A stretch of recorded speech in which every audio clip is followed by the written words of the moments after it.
Bien, déjenme quitar la transcripción.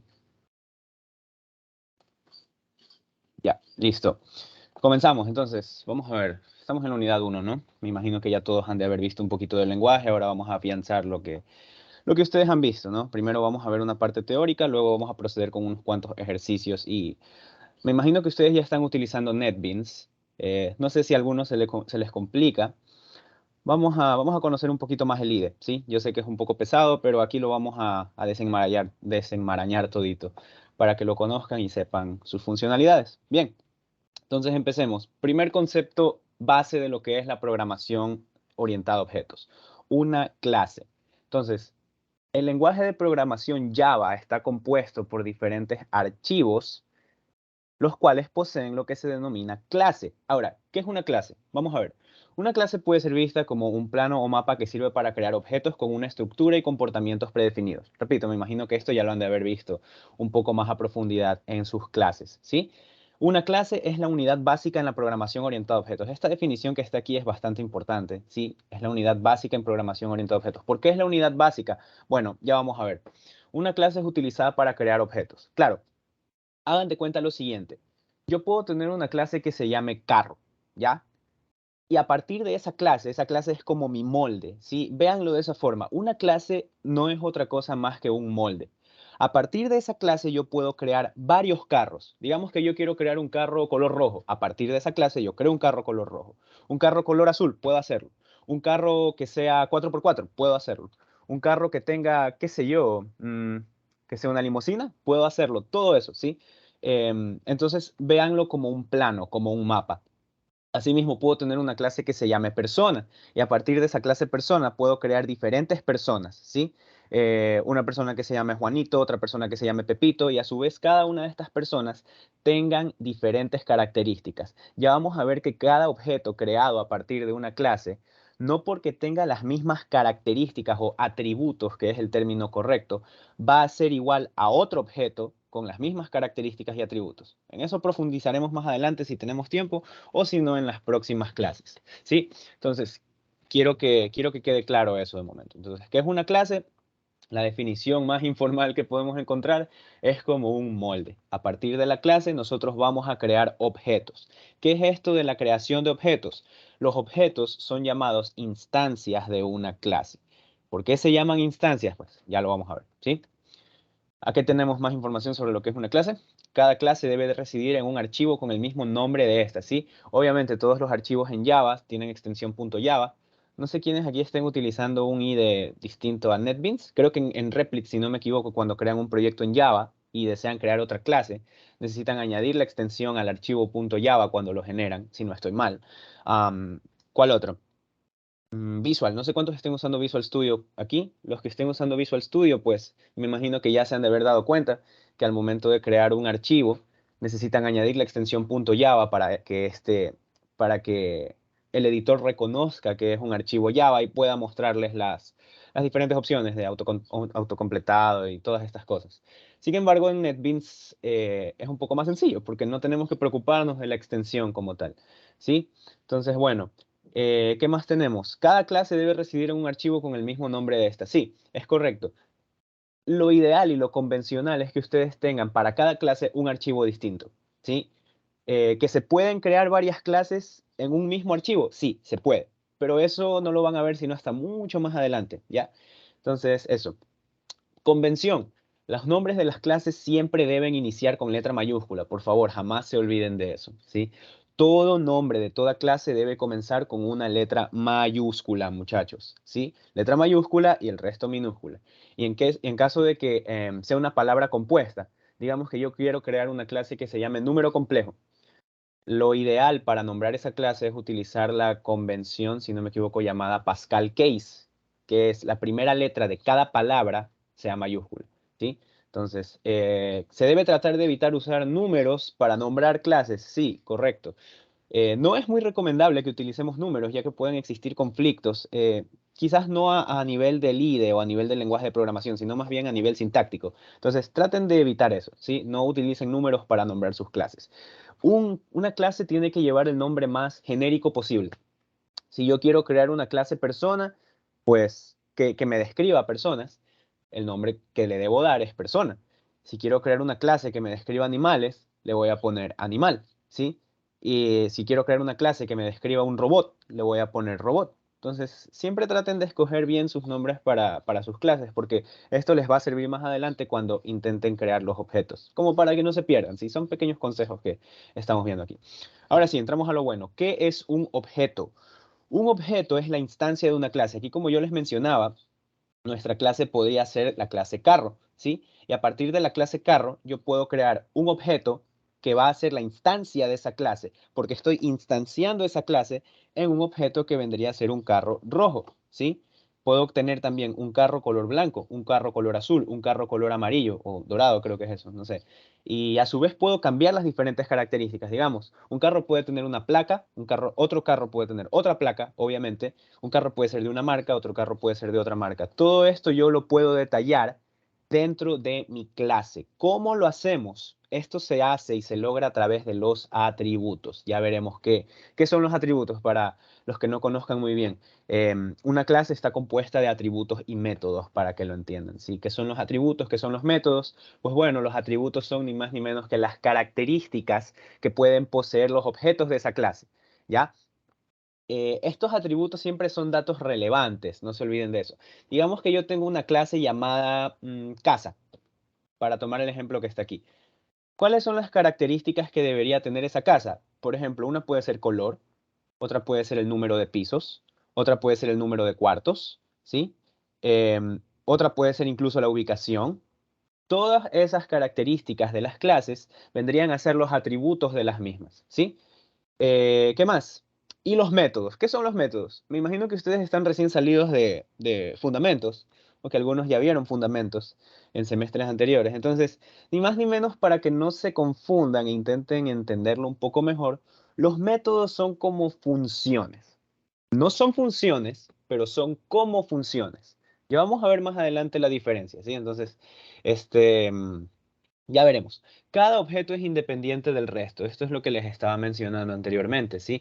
No porque yo tenga un carro color rojo de una marca, digamos Chevrolet, un Chevrolet color rojo, un Chevrolet Sail rojo, y luego yo cree otro objeto que sea otro Chevrolet color rojo, marca Sail, o modelo Sail, perdón, van a ser el mismo objeto. Estos no son el mismo objeto, ¿sí? Esto lo vamos a ver más adelante cuando entendamos lo que son los tipos de memoria en Java. Java tiene dos tipos de memoria, no sé si eso ya lo han visto en sus clases, pero bueno. Clases versus objetos, ¿ok? Me imagino que algunos han de conocer Minecraft aquí. Aquí tenemos lo que es una clase. Imaginen que nuestra clase es este cubito. Está en blanco, no tiene nada, es un simple cubo vacío. Y yo puedo crear objetos a partir de esa clase. Lo que quiero ahorita es que entiendan más o menos cuál es la funcionalidad de una clase y cómo se relacionan las clases con los objetos. Entonces, yo puedo crear un objeto, digamos, este bloque de diamante, sí, que tenga los atributos que sea, que contenga diamante, que sea de color gris y de color celeste, creo que es eso, sí. Puedo crear un bloque de tierra con diferentes atributos. Puedo crear un bloque de madera, sí, un bloque de piedra y así sucesivamente. Entonces, creo que este ejemplo está bastante claro. De momento no hay preguntas, chicos. Si hay alguna pregunta, por favor, me la dicen nomás. No se preocupen, sí. Entonces, ahorita estamos solamente tanteando el terreno. Ya vamos a entrar al fuego. Vamos a ver, composiciones de un objeto. ¿De qué está compuesto un objeto? Dice aquí, cada objeto tiene un estado y un comportamiento. ¿Ya? ¿Qué es el estado para que entiendan ustedes? Son los valores que tienen los atributos del objeto. Em, Hay muchas personas que le denominan estado a los atributos del objeto. Sí, no sé cómo ustedes se sientan más cómodos.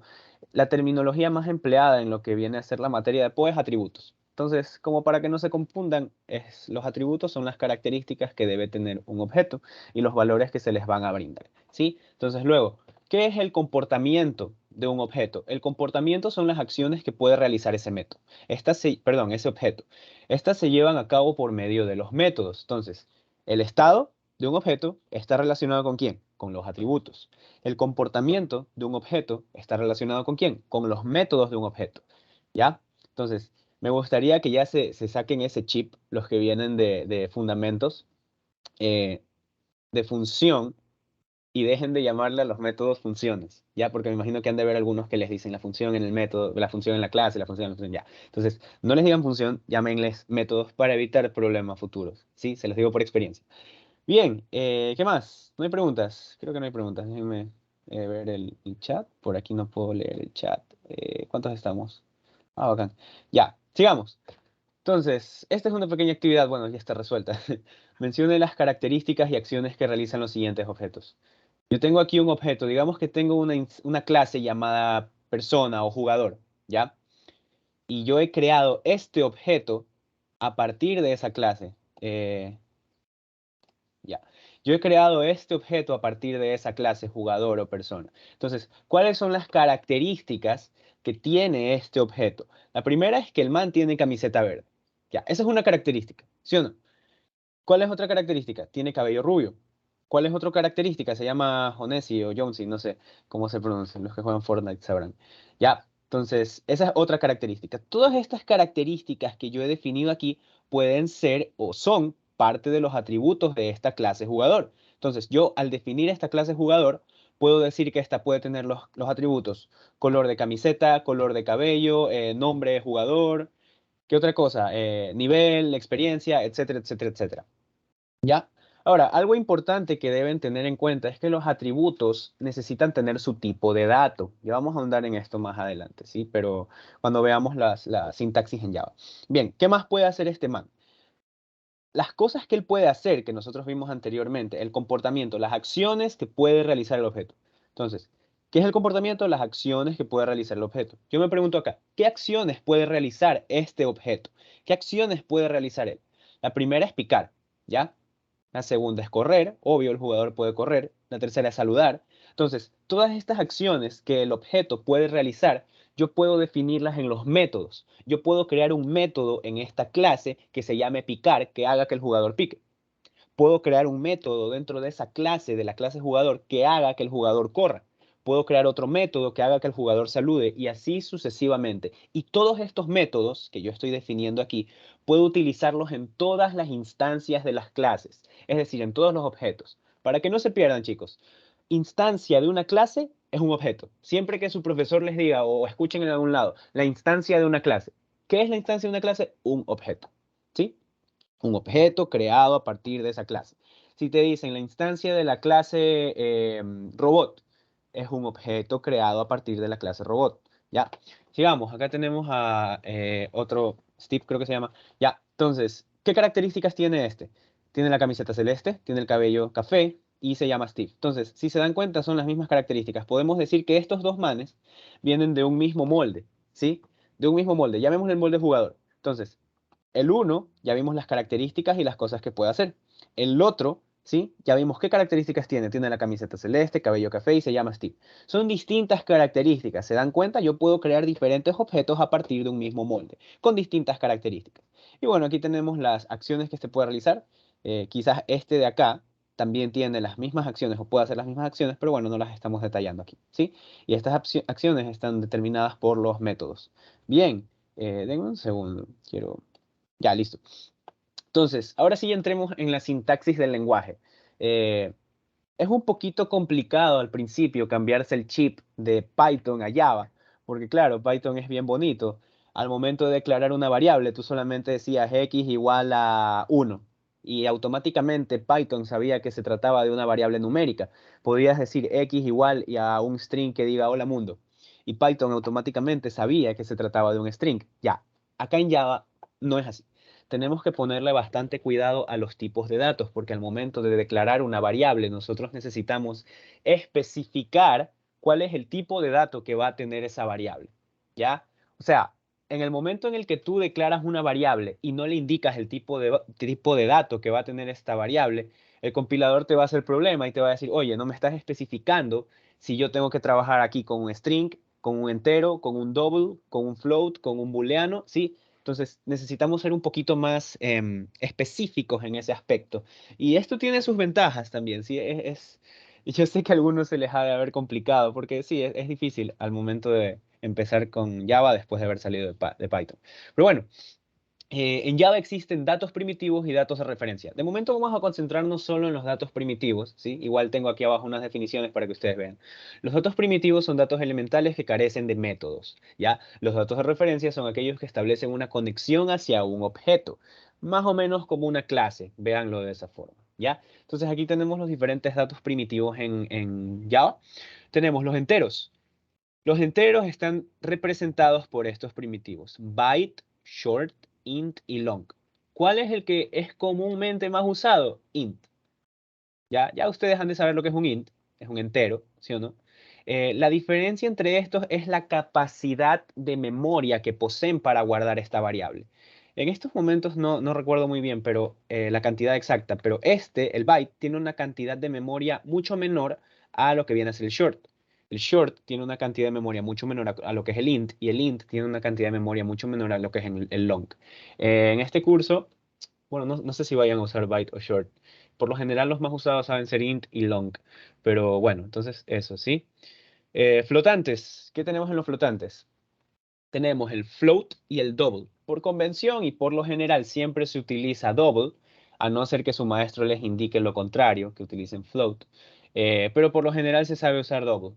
¿Qué es un double? Para que ustedes se pierdan. Bueno, es un valor flotante, ya lo están viendo ahí. Se trata de un decimal, ¿sí? Si quieren ver a un decimal, pues bueno, es un flotante y por lo tanto es un double. Ya, los enteros, bueno, creo que ya todos sabemos lo que son, ¿no? Los booleanos son valores que solamente pueden tener dos opciones: o es verdadero o es falso. Este se denomina por el tipo de dato primitivo boolean, ¿ya? Boolean, no se olviden. Y finalmente los caracteres, que se denominan por el tipo de dato char. Entonces, ¿para qué me sirve a mí conocer todos estos nombres de datos primitivos? Me sirven para usarlos al momento de declarar una variable, que es lo más común, al momento de utilizar uno de estos datos dentro de un método, al momento de, qué sé yo, definir atributos también, ¿sí? Los datos, eh, los tipos de datos son útiles al momento de definir atributos. Y ojo que en los atributos que nosotros definamos en nuestras clases, no necesariamente vamos a tener que usar solo datos primitivos. Vamos a poder utilizar también datos de referencia, ¿sí? Es decir, yo puedo tener atributos creados a partir de otras clases. Ya, pero no entremos en eso ahorita, no quiero hacerlos tanta bola. Vamos paso a paso, ¿sí? Veamos, operadores aritméticos. Esto es interesante e importante que lo sepan. Son similares a Python. Ya aquí sí no hay mucha diferencia. Sin embargo, acá abajo hay algo distinto. Ya vamos a ver lo que es. Veamos. El operador suma, ya sabemos cómo se representa. El operador resta, el operador multiplicación. Aquí tenemos el operador división y aquí tenemos el módulo. El módulo nos da el residuo de la división. Ahora, no sé si ustedes recuerdan que en Python, em, para yo representar una potencia, necesitaba colocar dos de estos, ¿sí o no? ¿Ya? Bueno, acá en Java no. Acá en Java, para representar otras operaciones matemáticas, vamos a utilizar lo que se llama una librería, la librería mat, pero todavía no vamos a entrar en eso, ¿ya? Entonces, hay algunas cositas que ustedes que usaban en Python que no pueden usar acá en Java. Por ejemplo, la multiplicación, perdón, la potencia es una de esas. ¿Sí? No es que ponen dos veces esto y ya, de una potencia. Lo que está a la izquierda es la base, lo que está a la derecha es el exponente. No, ¿ya? Ya vamos a profundizar más en eso. La división, bueno, ya sabemos cómo es, el módulo lo mismo. Operadores unarios. ¿Qué es esto de operadores unarios? Bueno, puede ser un poquito confuso al comienzo, ¿sí?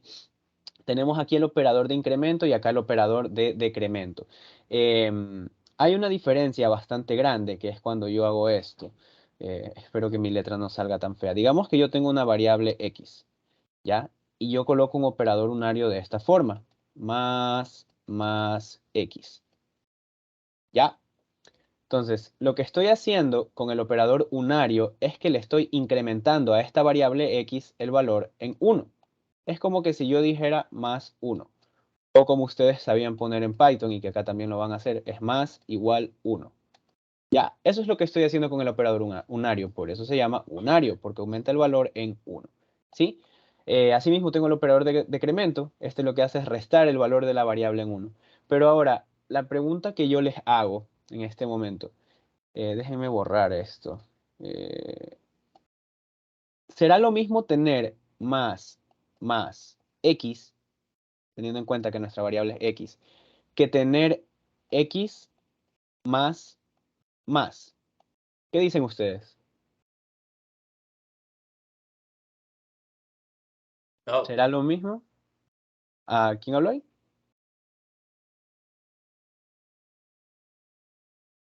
Alguien dijo algo, no pude escucharlo, No es lo siento. mismo. Uno se suma primero. eh, o sea, la primera sentencia donde está el más primero se lo puede utilizar para guardar en otra variable y el X es más para contadores o acumular, salir de un while o algo así. Correcto, correcto. Es más o menos eso. Eh, la diferencia en sí, como lo mencionó el compañero, es que en este de aquí, en este de aquí, primero se hace como me gustaría enseñarles más bien en código, así que vamos a esperar hasta pasar al IDE para mostrarles eso, pero tengan esto en cuenta. Recuerden que no es lo mismo tener más X que tener X más, ¿sí? Entonces ya saben, si les llegan a preguntar de aquí a mañana, no es lo mismo. Ahorita que entremos al código vamos a ver por qué son distintos, ¿ya? Sigamos. Operadores lógicos y relacionales.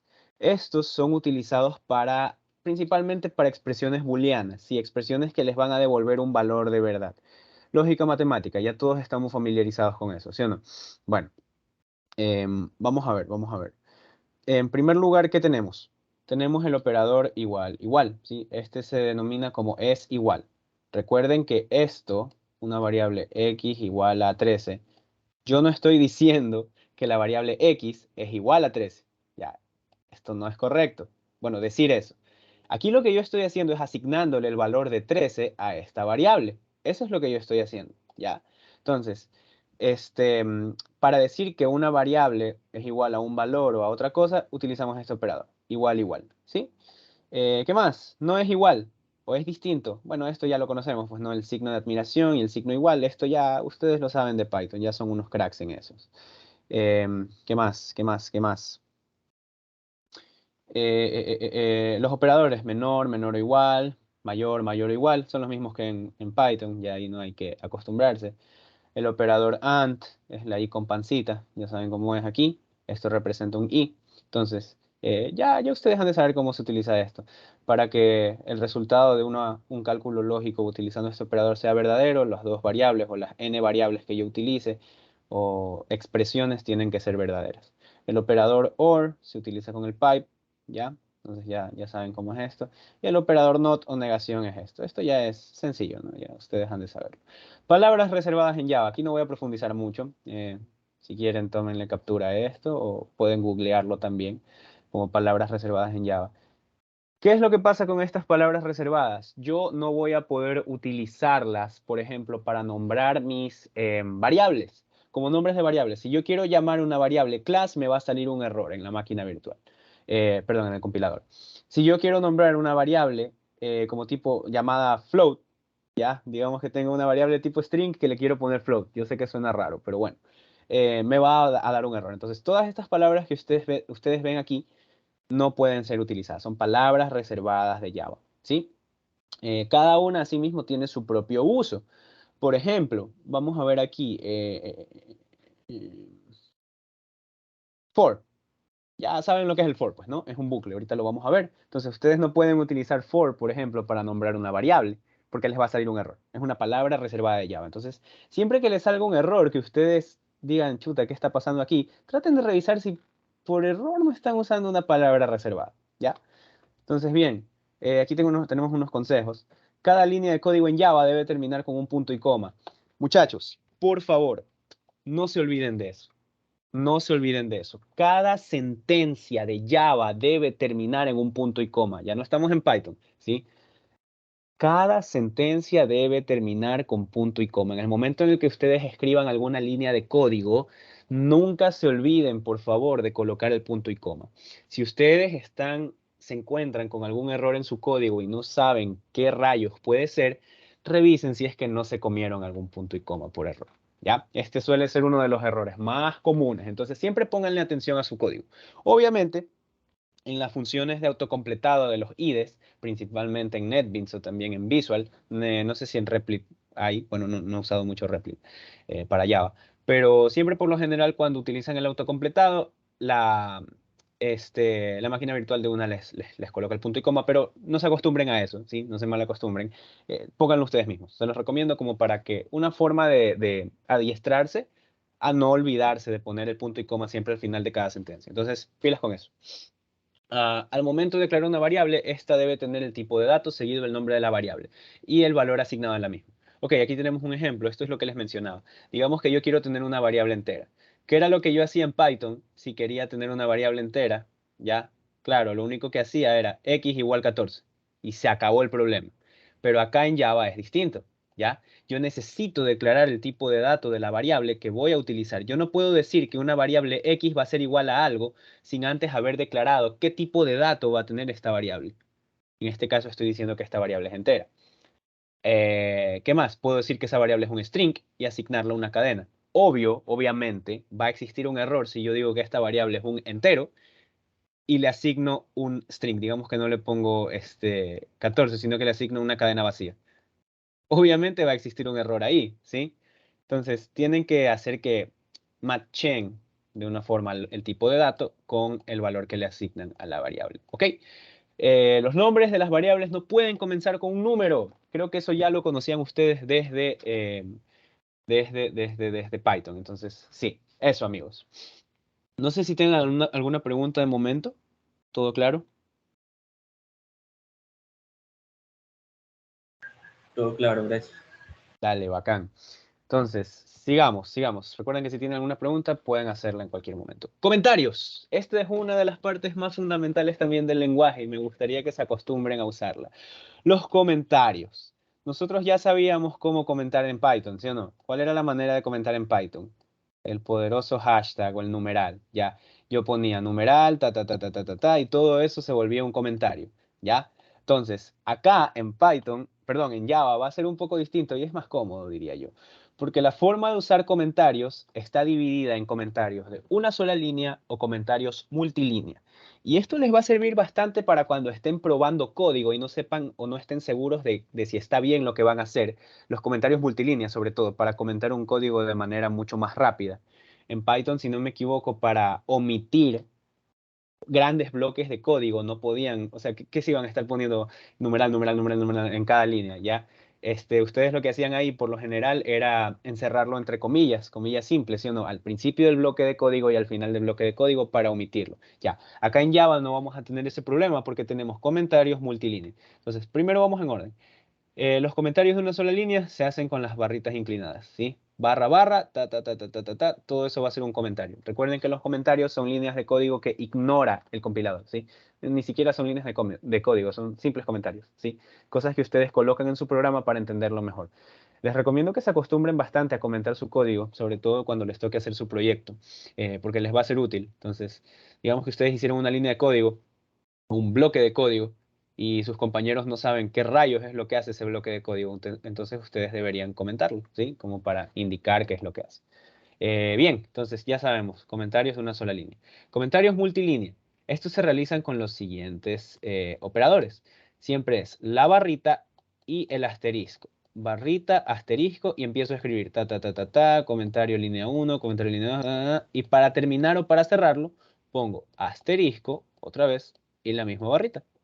Es como que sí, aquí abre y acá cierra.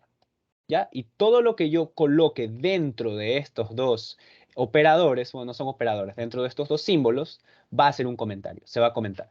¿Ya? Entonces, eso chicos, vamos a ver qué más.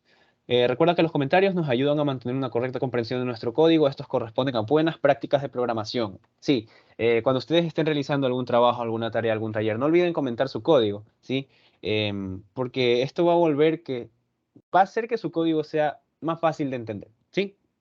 Y también les va a servir a ustedes en algún momento si es que están perdidos y no recuerdan, digamos que están trabajando en un programa y una parte les está dando error y no saben qué hacer, cierran y al día siguiente vuelven a abrir el programa y no saben dónde rayos estaba la parte que les daba error. Entonces lo ideal es siempre comentar una línea. Aquí está el error ya, así. Variables. Vamos a ver. Una variable es un nombre que se le da un espacio de memoria. Aquí nuevamente tenemos la palabra espacio de memoria. Ya vamos a ver qué es eso en las siguientes clases, ¿no? Ahorita no vamos a ver mucho. Que almacenan un valor de un tipo determinado. En Java es necesario declarar el tipo de dato que corresponderá a la variable. Ya lo vimos antes, ¿no? Si yo quiero tener una variable booleana, debo decir boolean variable 1 es igual a true. O boolean variable 1 es igual a false. Ya. Una variable puede ser declarada e inicializada. Presten atención a esto. No es lo mismo declarar una variable que inicializarla. ¿Ya? No es lo mismo. No se debe confundir la declaración de una variable con la inicialización de la misma. Entonces, ¿qué es declarar una variable? Declarar una variable, el concepto más claro ustedes lo tienen al crear una clase. Ya ustedes aquí creo que saben lo que es una clase, saben lo que son los atributos. Entonces, al momento de crear una clase, digamos que tengo mi clase. Ay, qué feo, perdón. Eh, y aquí adentro voy a tener mis atributos, ¿sí o no? Entonces, digamos que tengo un atributo de tipo entero. Int X, digamos. Y yo solo hago esto. Punto y coma. Entonces, muchos de ustedes se han de haber preguntado como que, ¿por qué no le da un valor? ¿Ya? Lo que estoy haciendo aquí es simplemente declarar una variable.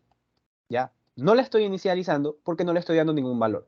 El valor por lo general se lo sabe dar más abajo en los constructores o en uno que otro método.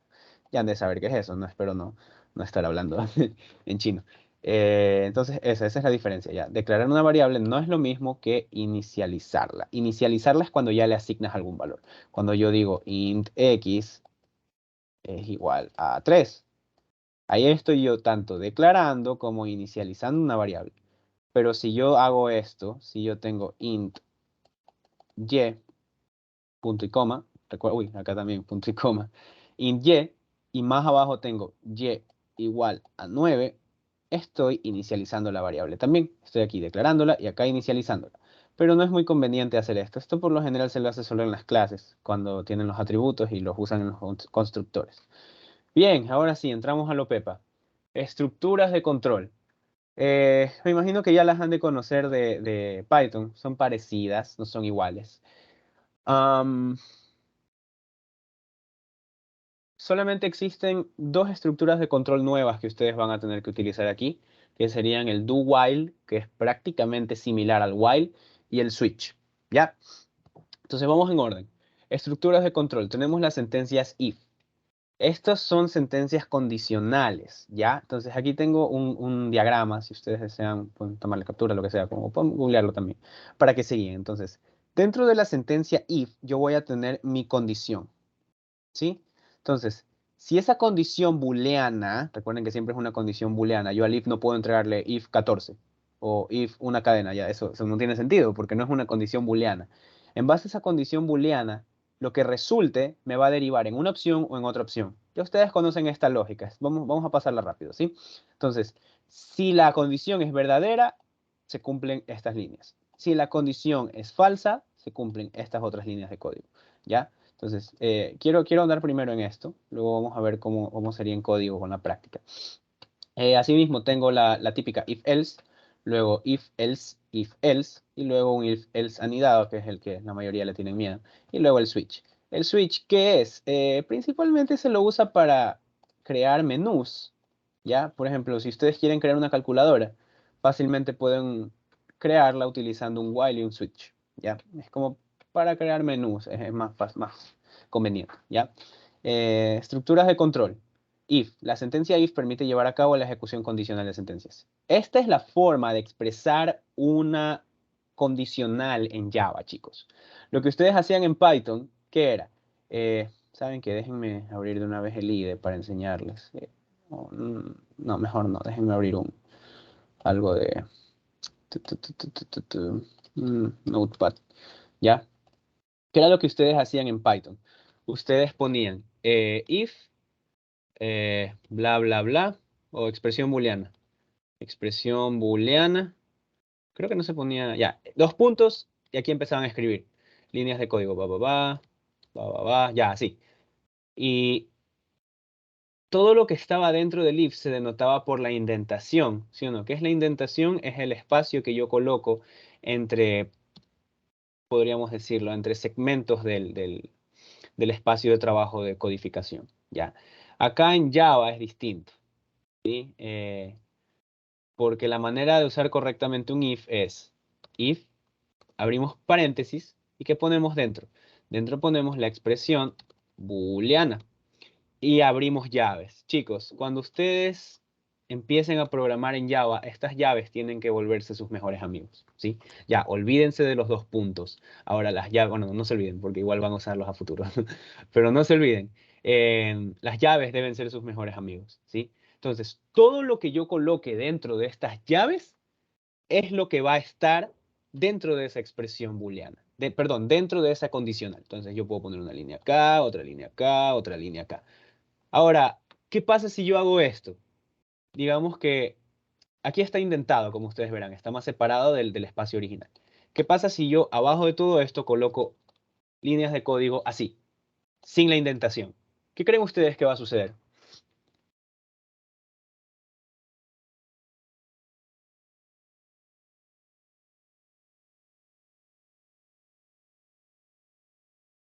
No podría pasar nada porque está igual cerrado con los corchetes, ¿o no?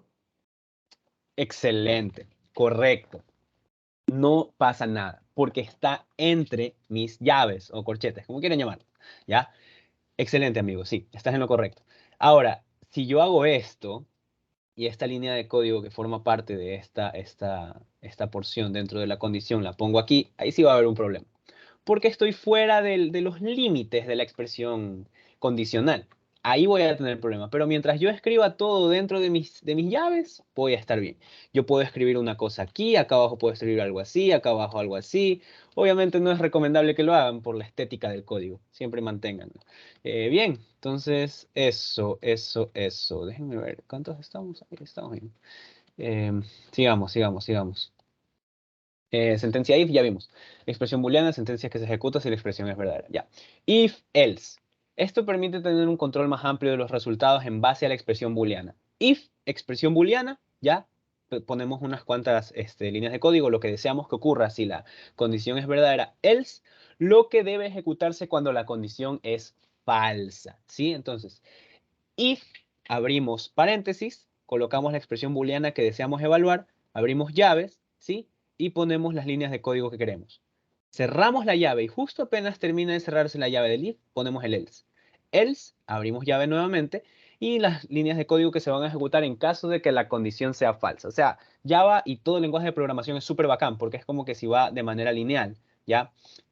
Va con la condición. A ver, vamos a evaluar aquí la condición. La condición es verdadera, bacán, entramos aquí.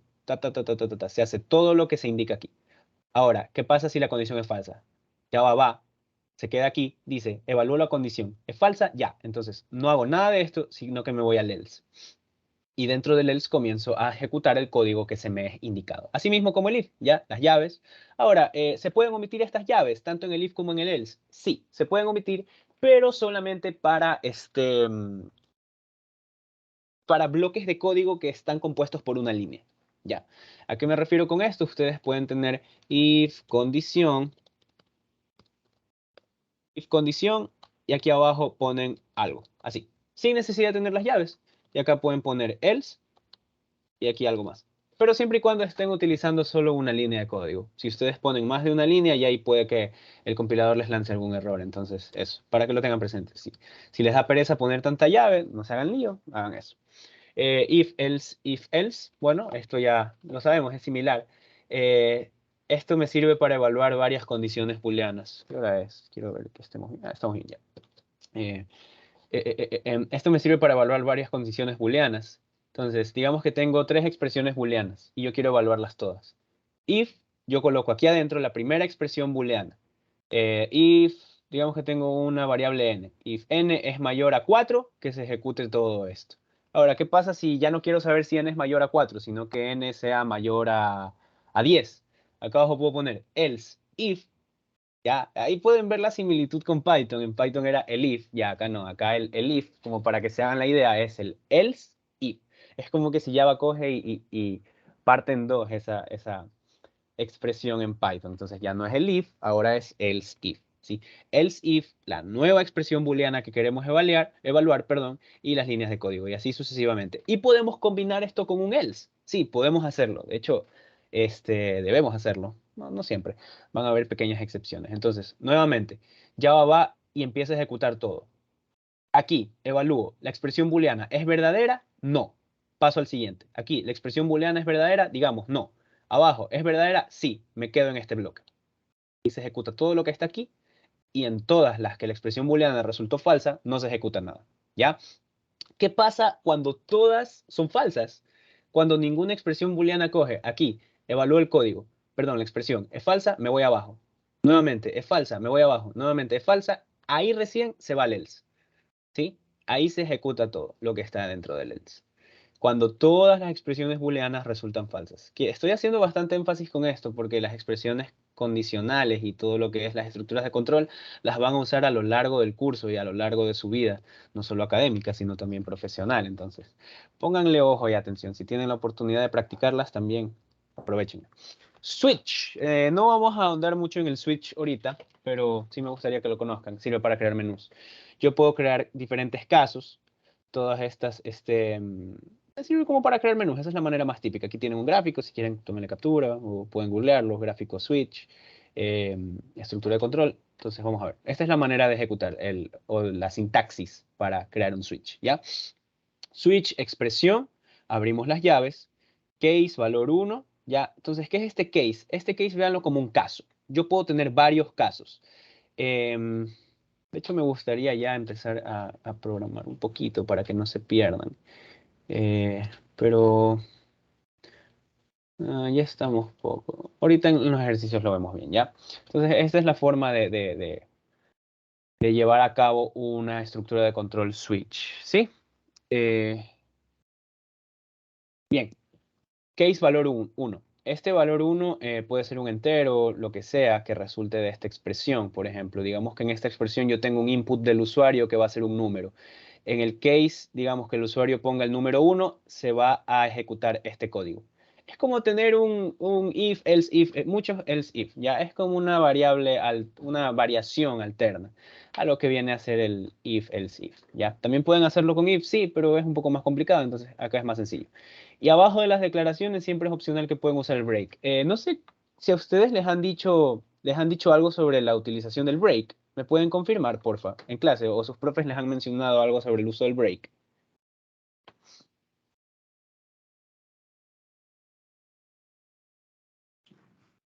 Solamente se lo podría usar en un switch para los menús, pero no se lo puede utilizar para quebrar un while y un for. Se debe determinar naturalmente los ciclos. Ya, Lo acá en switch nada más. ya, ok. ¿Alguien que le hayan dicho otra cosa? ¿Todos son del mismo curso? Me imagino que no. Pero bueno, ya, sí, básicamente es eso. O sea, depende, porque bueno, el break se utiliza para romper lazos, como lo mencionó el compañero, es correcto. Eh, y algunos lo consideran malas prácticas de programación, ¿sí? Entonces, la única forma, si sus profesores se los indicaron de utilizar switch, perdón, break, puede ser dentro del switch. Dentro del while, pueden usar break, sí, pero si sus profesores les han indicado que es mala práctica de programación, no lo hagan. Ríjanse a lo que les dicen o les indican sus profesores, por favor. ¿Ya?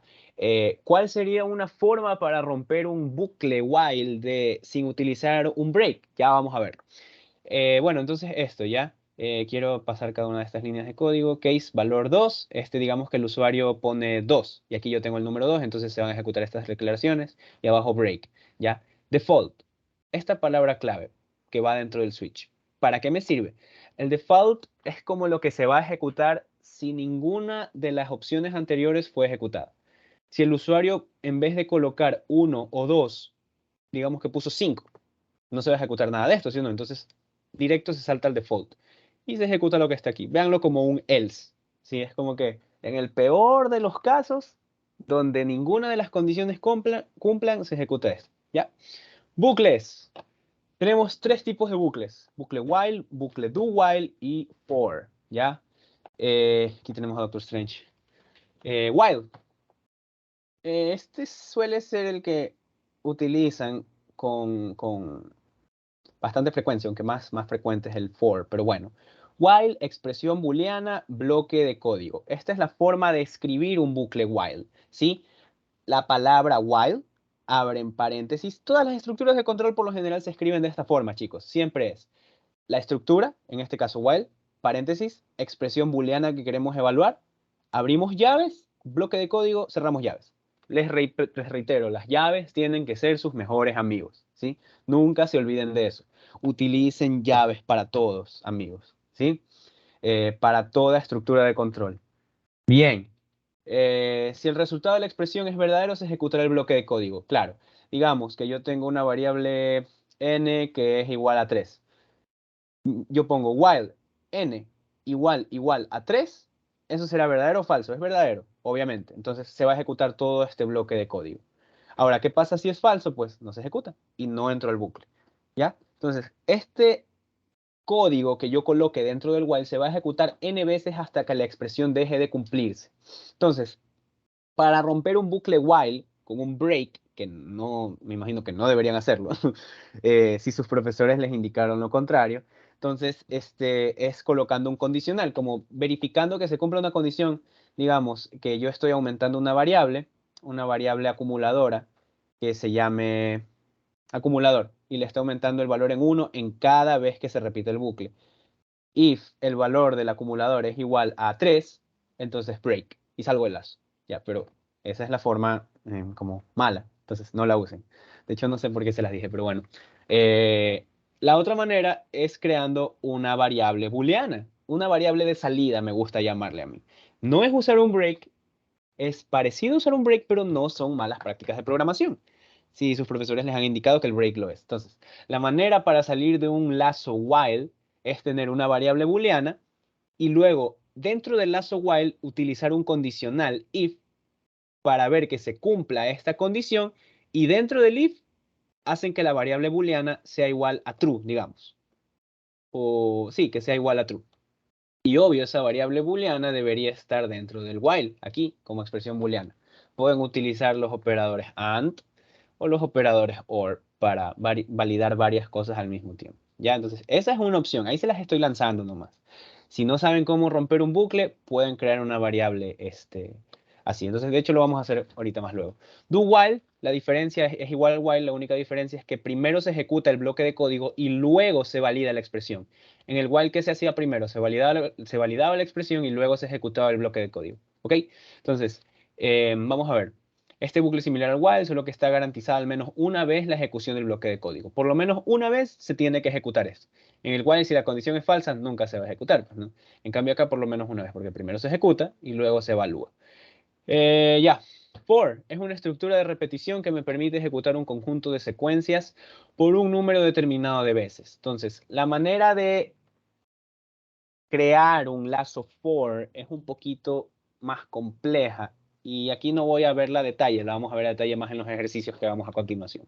Entonces, la manera es for, la variable de inicialización, la expresión booleana, punto y coma, no se olviden que es punto y coma, no coma, la expresión booleana que voy a evaluar, ya, y la actualización de esta variable de inicialización. Es complejo al principio, yo lo sé, no sé cuántos ya hayan visto estructuras de control a profundidad ahorita, me imagino que ya todos. Entonces vamos a verlo en código, ¿sí? Aquí tienen un gráfico muy bonito de estructuras de control, si quieren pueden hacer la captura, como ustedes prefieran. Y ya vamos a ir al código, ¿ok? Listo. Déjenme terminar esto. Ya. Vamos a... déjenme cerrar esto. Cerrémoslo. Vamos a NetBeans. También quiero cerrar esto. Ya. Entonces, en el momento en el que ustedes inician su NetBeans, van a tener esto. Yo lo puse en modo oscuro. Quizás ustedes lo tengan en modo claro. No importa, no hace ninguna diferencia. Denme un ratito.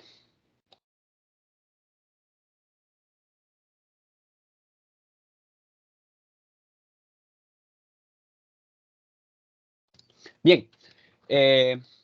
Muchas cosas, mucho texto, ¿sí o no? No hay que intimidarse, amigos. No hay que intimidarse porque la verdad es que es bastante sencillo.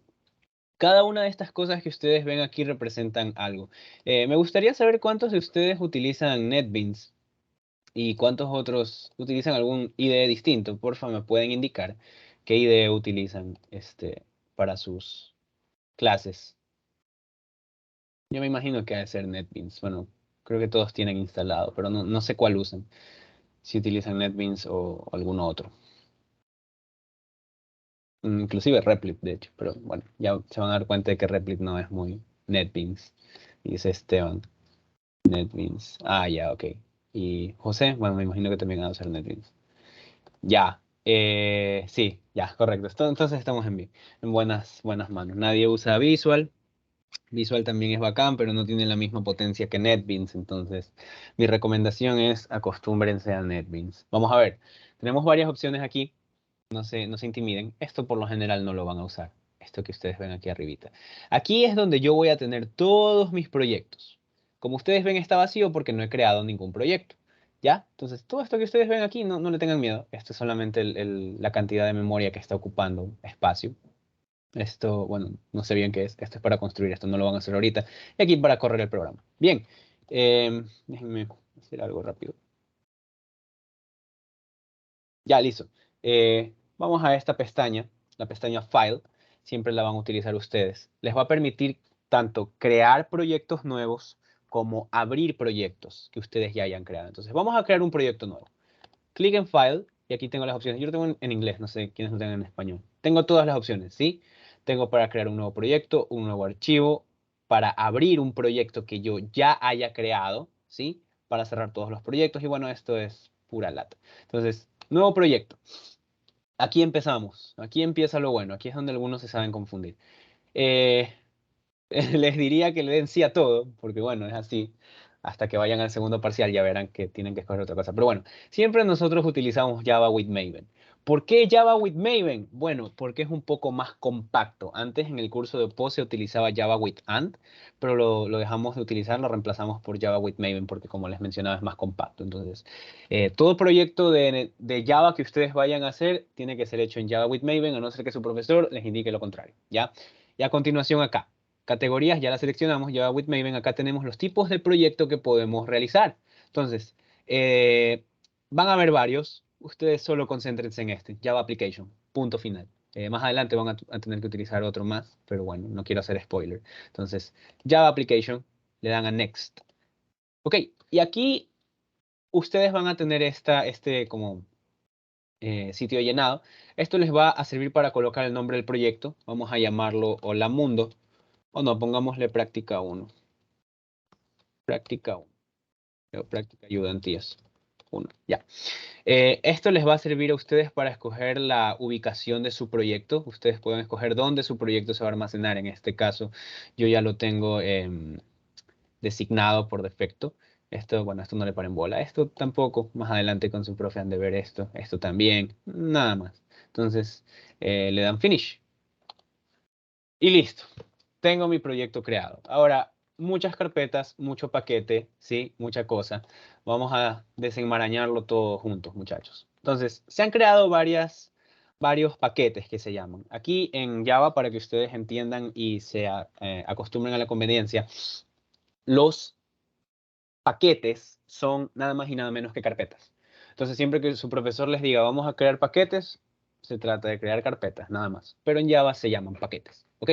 Entonces, vamos a ver, tengo aquí dentro de mi proyecto, por cierto, esto me sirve para abrir y cerrar la lista, como para que no ocupe tanto espacio, ¿sí? Entonces, esta flechita de aquí. ¿Qué más? Tengo aquí, Source Packages. Aquí dentro de esta carpeta Source Packages voy a tener un paquete que se va a llamar My Company, práctica ayudantías 1. Esto es el ID del artefacto, que eso se ve más adelante. Ahorita no, entonces no le paren mucha bola a esto. Aquí dentro de este paquete es donde yo voy a guardar y voy a crear todos mis archivos para mi programa. ¿Ya? Dentro de este paquete yo puedo tener más paquetes. Dentro de este paquete puedo tener varias clases, varios archivos, archivos main, etcétera, etcétera, etcétera. Aquí abajo tenemos otra carpeta, dependencias. ¿Qué es esto? Son las dependencias que va a tener nuestro proyecto de Java. Sí, una vez que se realizan los imports y todo este tipo de cosas, a esto se va a rellenar, pero no es importante, esto no. Bueno, sí es importante, pero no es importante como que ustedes profundicen en eso. Acá las dependencias de Java, bueno, este es el JDK, por lo general suele estar aquí. Esto tampoco le paren bolas, tampoco le muevan nada, por favor. Dicen por ahí si funciona, mejor no lo muevas. Y los archivos de proyecto, este es el POM, un archivo XML, tampoco, no es importante, o sea, no lo van a usar ustedes. Eso. Una vez que ustedes abran algún archivo en NetBeans, siempre les va a salir aquí como la pestañita. Es más o menos como en Google, cuando yo abro varias pestañas, ¿ya? Entonces, si les ocupan espacio, solo lo cierran. Entonces, vamos a crear un nuevo archivo. Vamos a crear un archivo main. ¿Cuál es la manera de crear archivos aquí en Java? Recuerden, siempre dentro del paquete generado dentro de Source Packages. ¿Ok? Si tienen alguna pregunta, por favor, háganla. No se queden sin preguntar porque aquí es el momento, ¿ya? Entonces, vamos a dar clic derecho, New, y van a tener varias cosas. Bueno, esto es más para borrar paquetes y todo ese tipo de cosas. Pero lo principal es New. Le van a dar Nuevo y van a haber varias opciones. Carpeta, Java Class, Java Main Class y Package. Enum, interfase y bueno, esto no lo van a usar. Los que van a usar ustedes con frecuencia son la clase Java, la clase Main, el paquete, el enum y la interfaz. Pero esto se ve más adelante. De momento concentrémonos solo en estos dos. Entonces, ¿cuál es la diferencia entre la clase Java y la clase Main? En que la clase Main va a ser la clase ejecutable. Ustedes se acuerdan que en Python, cuando trabajaban en Replit, solamente necesitaban crear un archivo y darle clic al botón Run y automáticamente se ejecutaba el archivo en el que ustedes estaban, ¿sí o no? Siempre y cuando tenga líneas para ejecutar, pues, ¿no? Ya, acá en Java va a ser un poco distinto porque vamos a tener un archivo main y el archivo main es lo que se va a ejecutar. El archivo main es lo que me va a permitir a mí ejecutar un programa, es lo que me va a permitir a mí tener una salida por pantalla, ¿ok? Entonces, vamos a crear un archivo main. Aquí vamos a ponerle nombre, le voy a llamar main. Main, esto no es muy importante, no les recomiendo que no lo cambien y le damos a finish. Listo. Estas cositas son comentarios, como les mencioné, pueden borrarlo. Esto se queda por defecto. Esto también, quitémoslo. Y aquí también. Ya. Entonces, ¿qué tenemos aquí? Public class main, la clase main. Y aquí, dentro de toda clase que vaya a ser main, debo tener yo el método main. Recuerden que el método main es el punto de partida de cada programa. Yo no voy a poder ejecutar mi programa en Java si no tengo un método main. ¿Ya? Entonces, si ustedes están intentando ejecutar un programa y no se les ejecuta o le dan clic en run y no corre ningún programa, puede ser porque quizás no estén definiendo el método main. Entonces, la manera de definir el método main siempre dentro de una clase es con public, static, void, main. Y entre los paréntesis, pues bueno, el argumento string, los corchetitos y args. ¿Qué significa esto? No sé si ya se los hayan explicado. Esto indica que dentro del método main voy a poner un arreglo de cadenas, un arreglo de strings, que en sí es lo que yo estoy poniendo. Si yo pongo system.out.println, hola mundo, es un arreglo de cadenas en sí, ¿ya? Entonces, me gustaría que vean lo que pasa si yo ejecuto este archivo sin el método main. Miren, ahorita estoy comentando código, y aquí vienen los comentarios que les he mencionado. Y yo quiero poner aquí system.out.println hola, mundo. Ya. Ah, ¿qué pasó? Error. ¿Será porque no puse el punto y coma? Veamos. Sigue saliendo. ¿Cuál es el problema? ¿Ya? Inicio ilegal de tipo. Vamos a darle Alt Enter. Esto es para mostrar, bueno, siempre para mostrar pistas o en que pueden estarse equivocando. Esto no me dice nada relevante. Pero en sí el problema está en que esta línea es una línea que se debe ejecutar, pero no estoy utilizando ningún método main para ejecutarla. Por lo tanto, no se va a ejecutar y Java me dice que esto está mal. A no ser, claro está, que esté dentro de un método, ¿ya? O que esté, claro, dentro de un método. En ese caso sí van a poder ejecutar líneas de código cuando las llamen el método main. Entonces, vamos a ver. Ups, perdón, debí haber. Ya ahí sí, listo. Entonces, vamos a ver la diferencia si hago esto. Ahora sí, ¿qué pasará cuando lo ejecute? Recuerden que para ejecutar una clase main pueden darle aquí. Correr proyecto, entonces le damos a... Esto es para seleccionar la clase main, en esto, fíjense solo en el último campo que sería main, esa es la clase, el nombre de la clase. Todo esto es, bueno, lo que está aquí, con my company práctica identidad 1, con my company práctica identidad 1, main, ¿ya? Entonces seleccionan y aquí se va a empezar a ejecutar. Siempre les va a salir esto. Y listo, aquí está. Hola mundo. Sí, ahora hemos podido ejecutar un programa.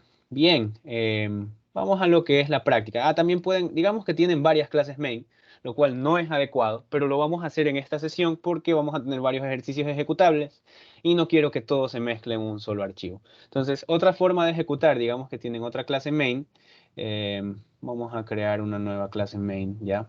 Recuerden aquí mismo, new main class. Pongámosle ejercicio 1.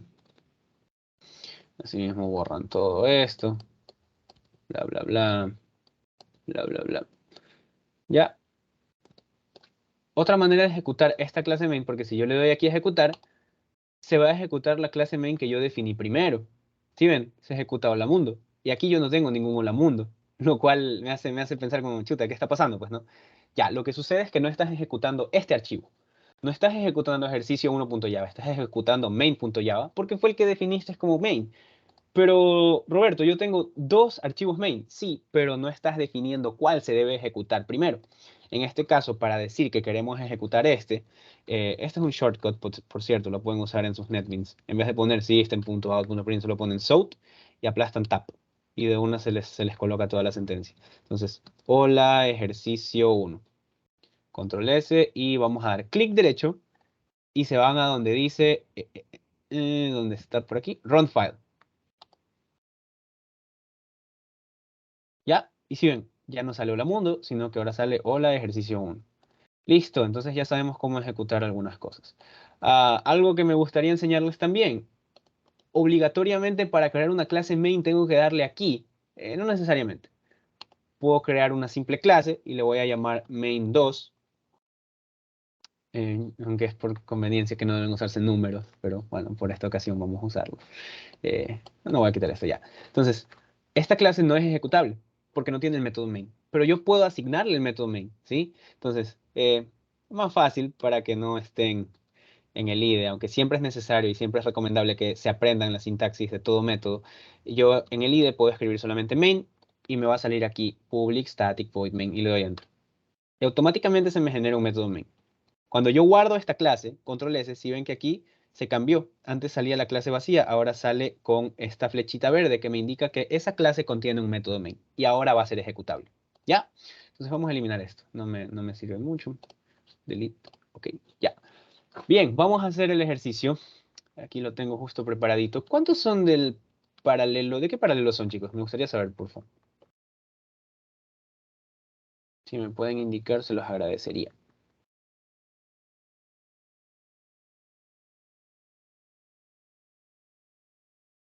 Yo soy de paralelo 1. Ya. José, Yo del 4. del 4. Ya, ok, chévere. Sí. Bien, vamos a ver. Al Ajá. final podemos hacer la tarea del paralelo 4. No. Vamos a hacer la tarea del paralelo Un 4, pedacito José. nada más, algo que no me termina de cuadrar, es dentro de un while y es una batalla por turnos. Por ahí tengo una idea, pero Oh, no. ya. ¿Te refieres a la tarea que les mandaron ahorita? Ajá. Ya, podemos revisarla. Si nos queda tiempo, podemos revisarla. Ya, porque ahorita quiero concentrarme principalmente en estructuras de control. Quizás ahorita despeje tu duda en estas Ok, tareas que listo. vamos a hacer. Ya. Bien, déjenme cerrar este PowerPoint. Esto también. No me gusta tener mucha cosa aquí, perdón. Ya. Vamos a darle. Aquí tenemos la tarea. Esta fue la tarea que les mandaron a ustedes al paralelo 4. No sé si a los del paralelo 1 también.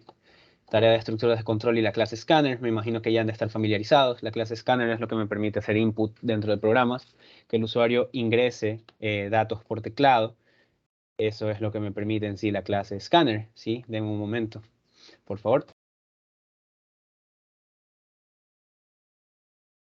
¿Hay algún comando que permita, por ejemplo, identificar el tipo de dato y utilizar esa variable, almacenarlo en una variable, ponerlo en un while y, por ejemplo, hasta que no ingrese un dato de tipo numérico, que no dé vueltas y no se caiga?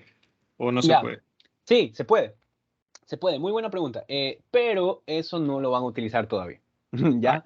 Eso lo van a usar más adelante, cuando vean lo que es el manejo de errores, excepciones y todo esto. Ahí ustedes van a poder indicarle al usuario. Porque claro, tiene sentido que tú definas una variable de tipo entero y le pidas un dato al usuario y el usuario te esté pasando un string. Tú puedes decirle al usuario o a la persona que está metiendo esa información, oye, ¿sabes qué? Yo te estoy pidiendo un entero y tú me estás dando un string, vuelve a darme el dato, ¿ya? Eso dentro de un while, como me mencionaste. Pero por ahora no lo van a utilizar porque por lo general en sus problemas, no sé si han leído, le saben decir, suponga que el usuario va a ingresar los datos correctamente. Ya, entonces ahí no se hagan lío. Y sí, buena pregunta, pero eso lo vamos a usar más adelante. Ya, vamos a ver. Ejercicio 1. Vamos a ver qué nos dice este. Esto es lectura, bla, bla, bla. Aquí está.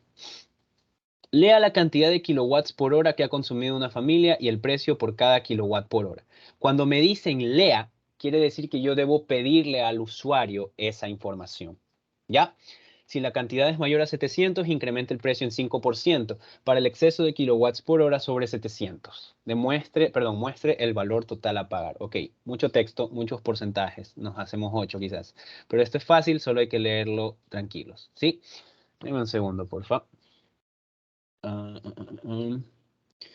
Es sencillo, vamos a deconstruir y si nos da el tiempo, yo creo que sí vamos a poder terminar toda la tarea, ¿ya? Entonces, empecemos. Lo primero, vamos a hacer esto que está aquí. Leer la cantidad de kilowatts por hora que ha consumido una familia y el precio por cada kilowatt por hora. Entonces, lo primero que tengo que hacer yo aquí, vamos a quitar esto. Voy a crear un objeto de tipo scanner. Scanner es igual a new scanner. Creo que ya han de saber por qué se hace esto, ¿no? System.in. ¿Por qué es el System.in, Roberto? Eso lo van a ver cuando revisen el concepto de manejo de archivos. Si les da un error aquí es porque no están importando scanner. Lo correcto siempre es importarlo y ahí les va a quitar el error. Entonces, he creado mi objeto de tipo scanner. No se olviden que al final de todo scanner siempre debe cerrarse. Aquí estoy abriendo. Esto es básicamente abrir el flujo de entrada de datos. Entonces, vamos a verle la cantidad de kilowatts por hora. Pidamos. Ingrese la cantidad de kilowatts por hora que ha consumido. Aquí ya no es como en Python, porque en Python lo que hacíamos era int, input y abríamos paréntesis y poníamos el mensaje. No, aquí hay que hacer un poquito más separado. Entonces, una vez que le hemos mandado el mensaje, vamos a pedirle el tipo de dato. Aquí nos dice que vamos a intuir que el usuario está poniendo el dato correctamente. Este sería un double o un entero. Vamos a ponerle double, ¿ya? Porque puede ser decimal. Double kilowatts por hora. Pongámoslo todo en minúscula. O mejor, cantidad kilowatts por hora es igual a sc.nextInt. ¿Por qué nextInt? Porque yo estoy tratando de leer un entero, ¿sí? De lo que el usuario me está mandando, yo estoy tratando de leer un entero. Siempre les recomiendo que después de poner sc.nextInt, pongan sc.nextLine. ¿Cuál es la ventaja de esto? Muchas veces cuando ustedes ejecutan un programa y escriben datos por teclado, van a darse cuenta de que se les mezclan, como que se les saltan las líneas, ¿ya? Y puede generar errores. Ahorita creo que no va a ocurrir, entonces con todo déjenme comentar esta línea, pero la solución a eso siempre es poner ese.nextLine. Creo que en la lectura de aquí se los indican, si no me equivoco. Aquí, limpiar el buffer de entrada, eso es lo que se conoce, ¿ya? ¿Sí ven? Bueno, ya. Vamos a ver, ahora tenemos que pedir también el precio por cada kilowatt por hora. Ingrese el precio por kilowatt por hora. A ver, no, el precio por cada kilowatt. Por qué pones un next in en vez de poner un next double en cantidad de kilowatts por hora? Perdón, gracias por hacerme ver eso. Gracias. Pero sí te diste cuenta que no salía error. Sí, ¿por qué no salía error? Ya, no salía Porque error. de in sí se puede ir a double, ¿o no? Exacto. De int se puede pasar a double. Pero si yo hubiera puesto int, vamos a hacer la prueba, Int cantidad 2 es igual a sc.nextDouble. Ahí está el error, ¿ya? Porque de double no puedo pasar. Mira, aquí está.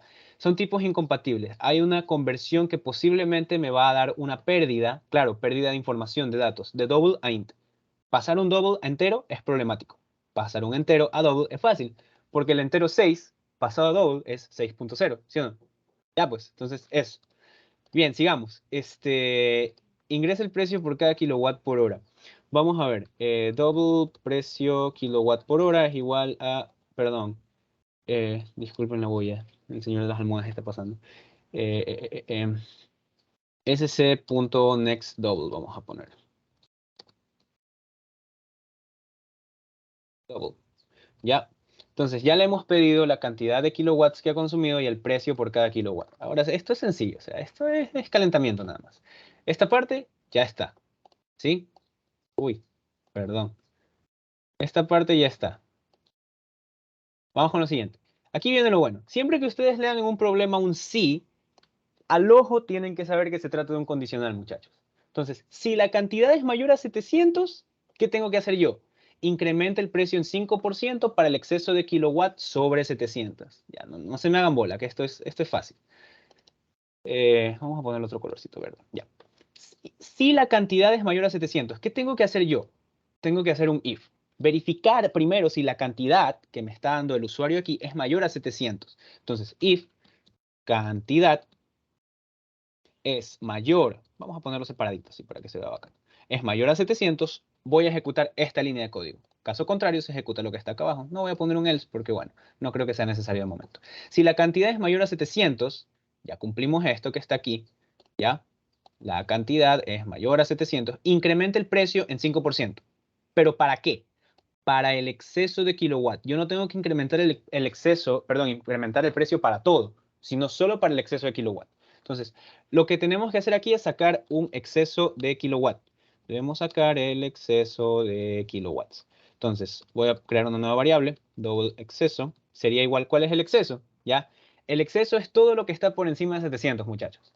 Entonces, para sacar ese exceso, lo que necesito hacer es restar la cantidad de kilowatt menos 700. Cantidad kilowatt menos 700. ¿Por qué hago esto? Porque yo ya sé que la cantidad de kilowatts que el usuario me está enviando aquí va a ser mayor a 700, porque estoy dentro de este bloque. Si es menor a 700 o igual a 700, ni siquiera voy a entrar aquí. Entonces no me hago el lío, ¿ya? Entonces, pero como yo sé que es mayor a 700, entro en este bucle, perdón, en esta estructura de control. Y va a haber un exceso, por lo tanto. Entonces, ya tengo aquí el exceso. Incrementa el precio en 5% sobre este exceso. Entonces, vamos a incrementar el precio. ¿En cuánto? En 5%. Entonces, vamos a incrementar el precio. Esto es porcentajes. Por lo general suele ser algo confuso siempre que se trabaja con porcentajes, pero vamos a ver. Double precio incrementado. El precio incrementado tendría que ser el precio que yo tengo aquí, el que el usuario me está dando, más el exceso. A ver, ¿cómo era que me decía? Ya. Precio incrementado exceso, pongámosle. Sería igual al precio, porque el precio es kilowatt por hora, ¿sí o no? Entonces debería yo multiplicar este precio, kilowatt por hora, por la cantidad de kilowatts por hora. Y ahí obtengo yo el precio total. Pero primero quiero hacer el aumento en 5%. Para esto entonces solo voy a utilizar el exceso. Entonces sería precio, kilowatt por hora, por, por exceso, que es la variable que acabo de generar acá. Y a esto vamos a sumarle el 5%, ¿sí? Déjenme ver un segundo. No quiero meter la pata. ¿Saben qué? Quitémosle exceso. Llamémosle solo mejor precio incrementado para no hacernos tanta bola. Precio incrementado sería igual a precio kilowatt por hora. Aquí estoy haciendo algo mal, no debería ser por, debería ser más porque estoy sumándole al precio que el usuario me entró el exceso. Entonces tendría que multiplicarle lo que viene a ser el exceso en 5%. Denme un segundo. No debería ser el exceso.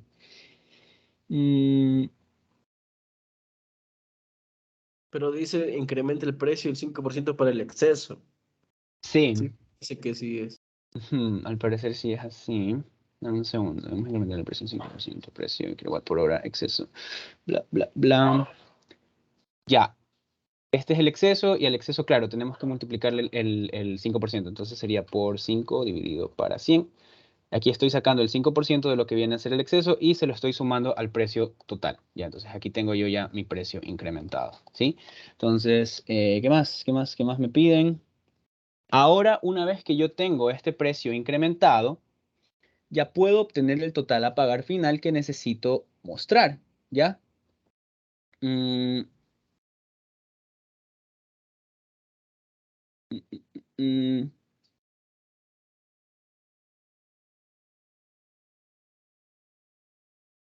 Dame un segundo.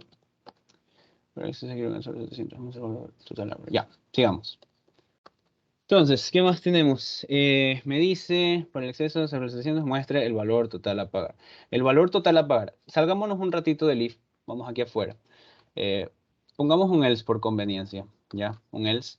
¿Qué va a pasar si no entro en esta parte del lazo? Perdón, de la condicional, voy a tener que entrar en esta de acá abajo. Entonces, lo que voy a hacer es que si no ocurre esto, ¿qué tengo que hacer? Simplemente mostrar todo lo que el usuario tiene que pagar. Entonces, SOUT, la cantidad total a pagar es de, y ponemos entonces cantidad,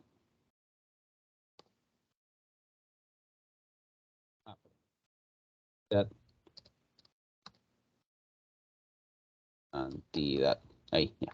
Cantidad kilowatts por hora por lo que viene a ser el precio.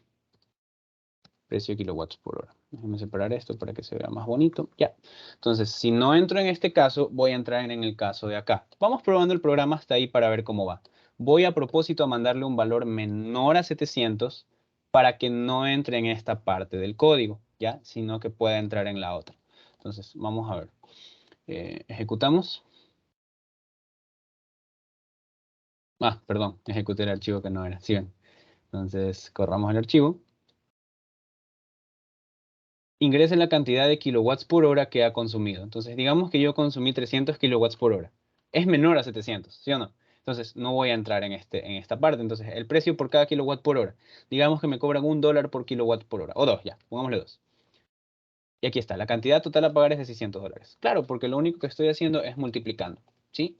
Multiplicando, multiplicando, multiplicando. Listo. De todas maneras, tengo acá el programa resuelto lo resolví ayer. Por si acaso nos llegamos a equivocar aquí o meter la pata. Vamos a seguir leyendo. Incrementa el precio en 5% para el exceso de kilowatts por horas. Ya. Entonces sería precio más exceso. No, aquí está mal. Sería precio kilowatt por hora porque el exceso no es el precio, sino el exceso es el exceso de la cantidad de kilowatts por hora. No es el exceso del precio. No nos confundamos ahí, ¿ya? Entonces, la manera sería aquí. Aquí lo que yo estoy haciendo es aumentando el precio en un 5%. Y este precio aumentado se lo voy a multiplicar solamente al exceso, ¿ya? Y el resto va a quedar igual. Entonces, vamos a ver cómo resulta esta vuelta. Ahora vamos a encontrar el total a pagar. Encontrando el total a pagar. Double total paga. Quiero que sea igual a... ahora sí, el precio, kilowatt por hora, vamos a multiplicarlo por lo que viene a ser... Ah, no, perdón. Estoy mal. Total paga, quiero que sea igual a precio kilowatt por hora por 700. ¿Ya? ¿Por qué? ¿Por qué lo estoy multiplicando por 700? Porque yo estoy diciendo que el límite siempre va a ser 700. Esto no es el exceso, es el límite. ¿Ya? Digamos que yo consumo 750 kilowatts por hora. Entonces, a los 700 kilowatts que tengo, esos van a costar el precio normal, el precio que yo le estoy indicando acá. Pero a los 50 otros kilowatts van a costar el precio, aquí está, incrementado en un 5%. ¿Ya? Yo sé que esto de porcentaje siempre suele ser un poco confuso, pero es cuestión solo de leer bien bacán. ¿Ya? Entonces, la paga total sería el precio de esos 700 más el precio incrementado en 5% del exceso. Entonces, más ponemos precio incrementado. Precio incrementado, ¿por qué? Por el exceso. ¿Ya? Uy. Por el exceso. Listo, nos olviden del punto y coma. Y ahora sí debería funcionar. Vamos a ver qué es lo que estamos haciendo aquí. Un SOUT. La cantidad total a pagar es de... Y aquí más total paga. Ya está. Así, ¿qué es lo que está pasando aquí? Entonces, vamos a ver. Digamos que yo le doy el valor de 750 a la cantidad de kilowatts por hora que he consumido. Y digamos que se consume o me cuesta un dólar por kilowatt por hora. Entonces, entro aquí. ¿La cantidad de kilowatts es mayor a 700? Sí, verdadero. Entramos a este bucle. ¿Ya? Perdón, a esta estructura. Entonces, primero lo que necesito hacer es sacar el exceso. El exceso, ¿por qué debo yo sacar el exceso? Porque solo a ese exceso tengo que incrementarle el precio en 5%. Por eso lo estoy sacando. Entonces, el exceso va a ser igual a la cantidad de kilowatts, que sería 750, menos 700. ¿Hasta ahí está todo claro? ¿Alguna pregunta? Nope.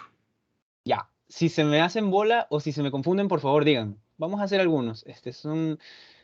Yo creo que el más complicado fue el último. O sea, no tan este de aquí. complicado, era más, más engorroso meter todo eso en un while y... Ya.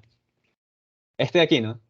Sí, o sea, Ya, sí se le dice, pero ya. bueno. Hagamos algo. Terminamos de hacer este y nos vamos con el último, ¿ya? Y de ahí vamos a ver si nos sobra tiempo para hacer el resto.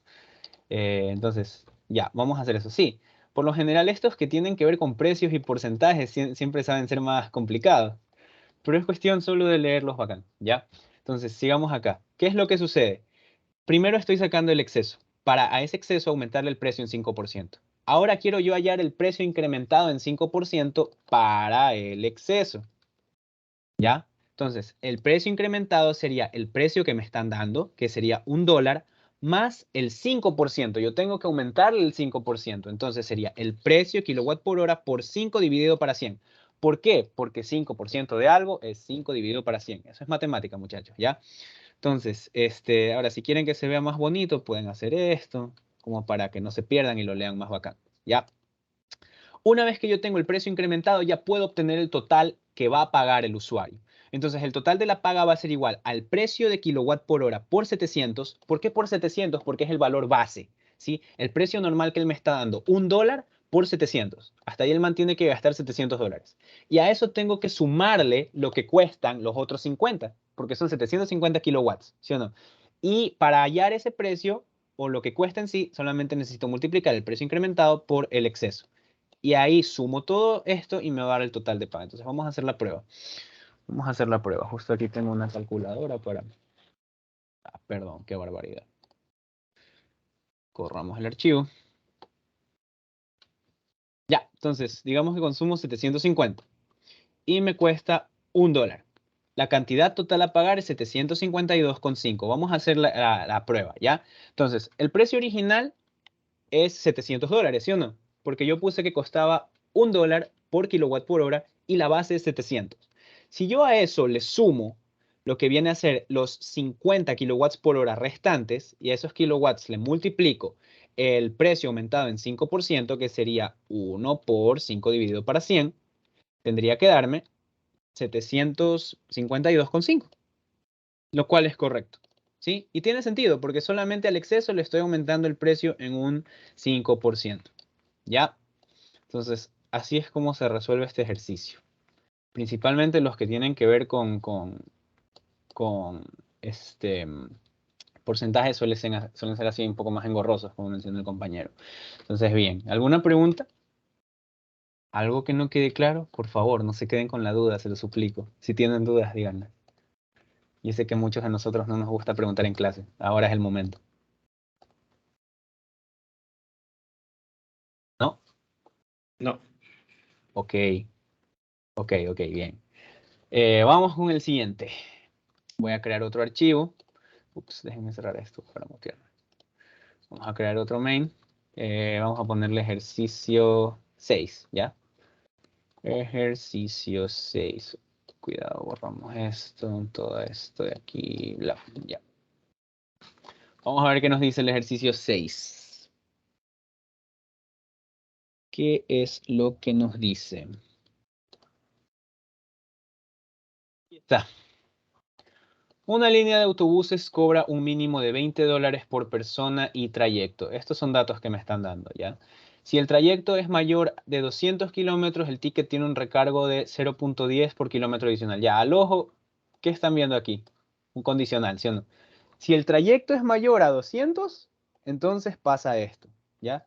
Sin embargo, para trayectos de más de 400 kilómetros, el ticket tiene un descuento de 15%. Ahí puede ser otro if. Aquí estoy oliéndome un if anidado, ¿ya? Por otro lado, para grupos de 3 o más personas, el billete tiene un descuento de 10%. Nuevamente, descuentos. Con las consideraciones anteriores, escribe un programa en Java, que recibe por parámetros la distancia. Esto es importante. Un programa que recibe por parámetros la distancia del viaje a realizar, así como el número de personas que viajan juntos. ¿Qué es lo que me están diciendo aquí? Básicamente me están diciendo lo que debo pedirle al usuario. Miren, yo les mencionaba que lo ideal nunca es tener varios archivos main, ¿ya? Sino un solo archivo main. Y aquí es donde vienen en juego los métodos estáticos, porque nosotros pudimos haber creado una clase que se llame línea autobuses o autobuses. Y haber creado un método estático que me permita hacer todo esto. Y aquí en el main, en un solo main, lo único que yo hago es llamar a ese método. Pero creo que todavía no han visto métodos estáticos, entonces cuando vean ya sabrán de lo que les estoy hablando. Bien, entonces empecemos. Con ellos se debe calcular tanto el precio del billete individual como el total a pagar si viaja más de una persona. Muestra en pantalla los resultados. Vamos a ver, dijo el ciego. Todo es en orden. Todo es en orden, ¿sí? Cobra un mínimo de $20 por persona y por trayecto. Vamos a primero declarar las variables. A declarar estas variables bien bacán. Entonces me dicen que el cobro mínimo es de $20 por persona. Entonces vamos a llamarle voy a decirle double. Yo sé, puedo decirle int, pero voy a decirle double para evitarme la fatiga más adelante. Double. ¿Cómo podemos llamarle? Valor ticket, ¿ya? Creo que sea igual a 20, ¿ya? Por persona y por trayecto. Si el trayecto es mayor a 200, el ticket tiene... Ya, ahora saltémonos acá. Porque ahora tengo que pedir los datos.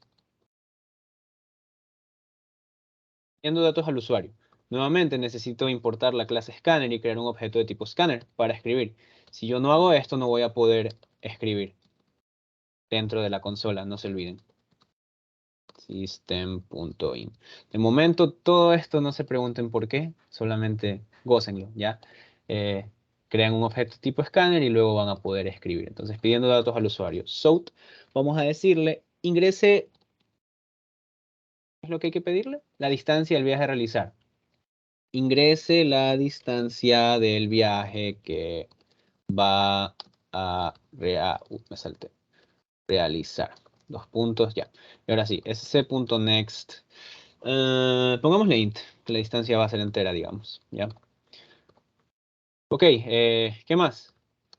Tengo que pedirle también el número de personas que viajan juntas. Ingrese el número de personas que van a viajar juntas. Ya. Es importante saber esto, primero porque me lo dice el problema y segundo porque es información que voy a utilizar más adelante. Ya, entonces, bien. Ups, aquí me olvidé, perdón. Vamos a llamarle int distancia. Traten de que los nombres de sus variables siempre sean bien descriptivos, ya, para no tener complicaciones más adelante. Int distancia, y aquí lo mismo, el número de personas, obviamente el número de personas va a ser un entero, no voy a viajar con 3.5 personas. Int número personas va a ser igual a sc.nextInt, ¿ya? Entonces, chévere, ya le he pedido al usuario el número de personas y la distancia que va a viajar. Entonces, esto ya está hecho. Bien, ahora sí. Si el trayecto es mayor a 200, el ticket tiene un recargo de 0.10 por kilómetro adicional. Es parecido al que hicimos acá. Necesito sacar los kilómetros adicionales, ¿ya? Entonces, digamos que mi trayecto es de 300 kilómetros. ¿Cuál sería el kilometraje adicional? 300 menos 200, ¿sí o no? Que sería 100. 100 kilómetros sería lo adicional. Entonces, entramos creemos la condicional, ¿ya? Creando las condiciones. Voy a decir, si la distancia que el usuario me envía y distancia es mayor a 200, voy a ejecutar este código que está aquí, ¿ya? Entonces, vamos a ver, ¿qué es lo que me dicen? Que dentro de esta estructura de control, dentro de este if, de esta condicional, si esto se cumple, el ticket tiene un recargo de 0.10 por kilometraje. El ticket tiene un recargo de 0.10 por kilómetro adicional. Es decir, necesitamos los kilómetros adicionales. ¿Ya? Vamos a sacar esos kilómetros adicionales, entonces.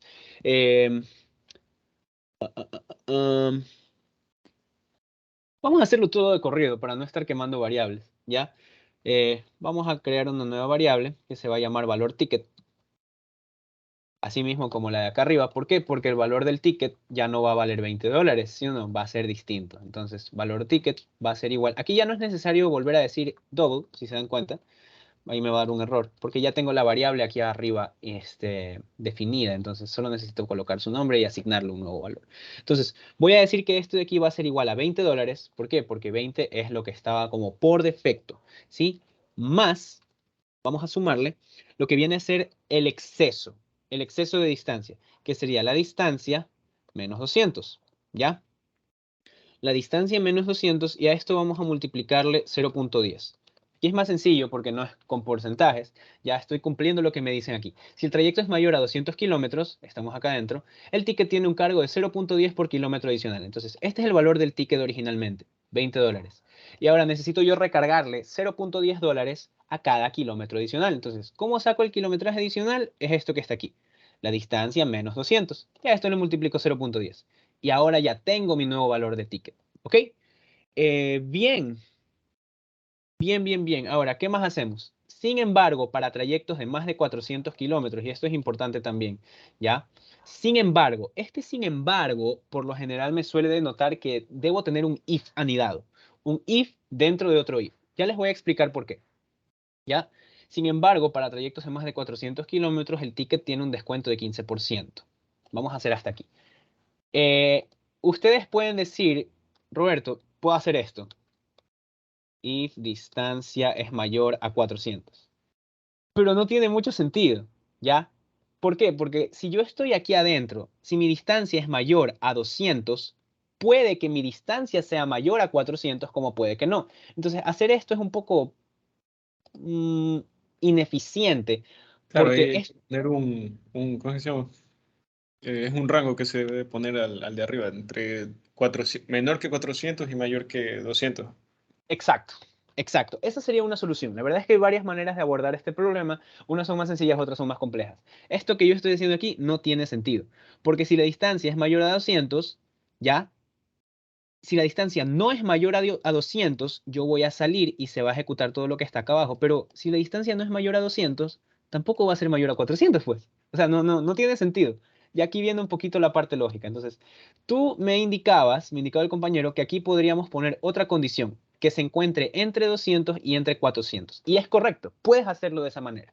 Ahora, otra forma, que es la que les voy a enseñar ahorita, es hacer un if anidado. Ya han de saber esto ustedes de FP. Entonces, un if anidado. Vamos a verificar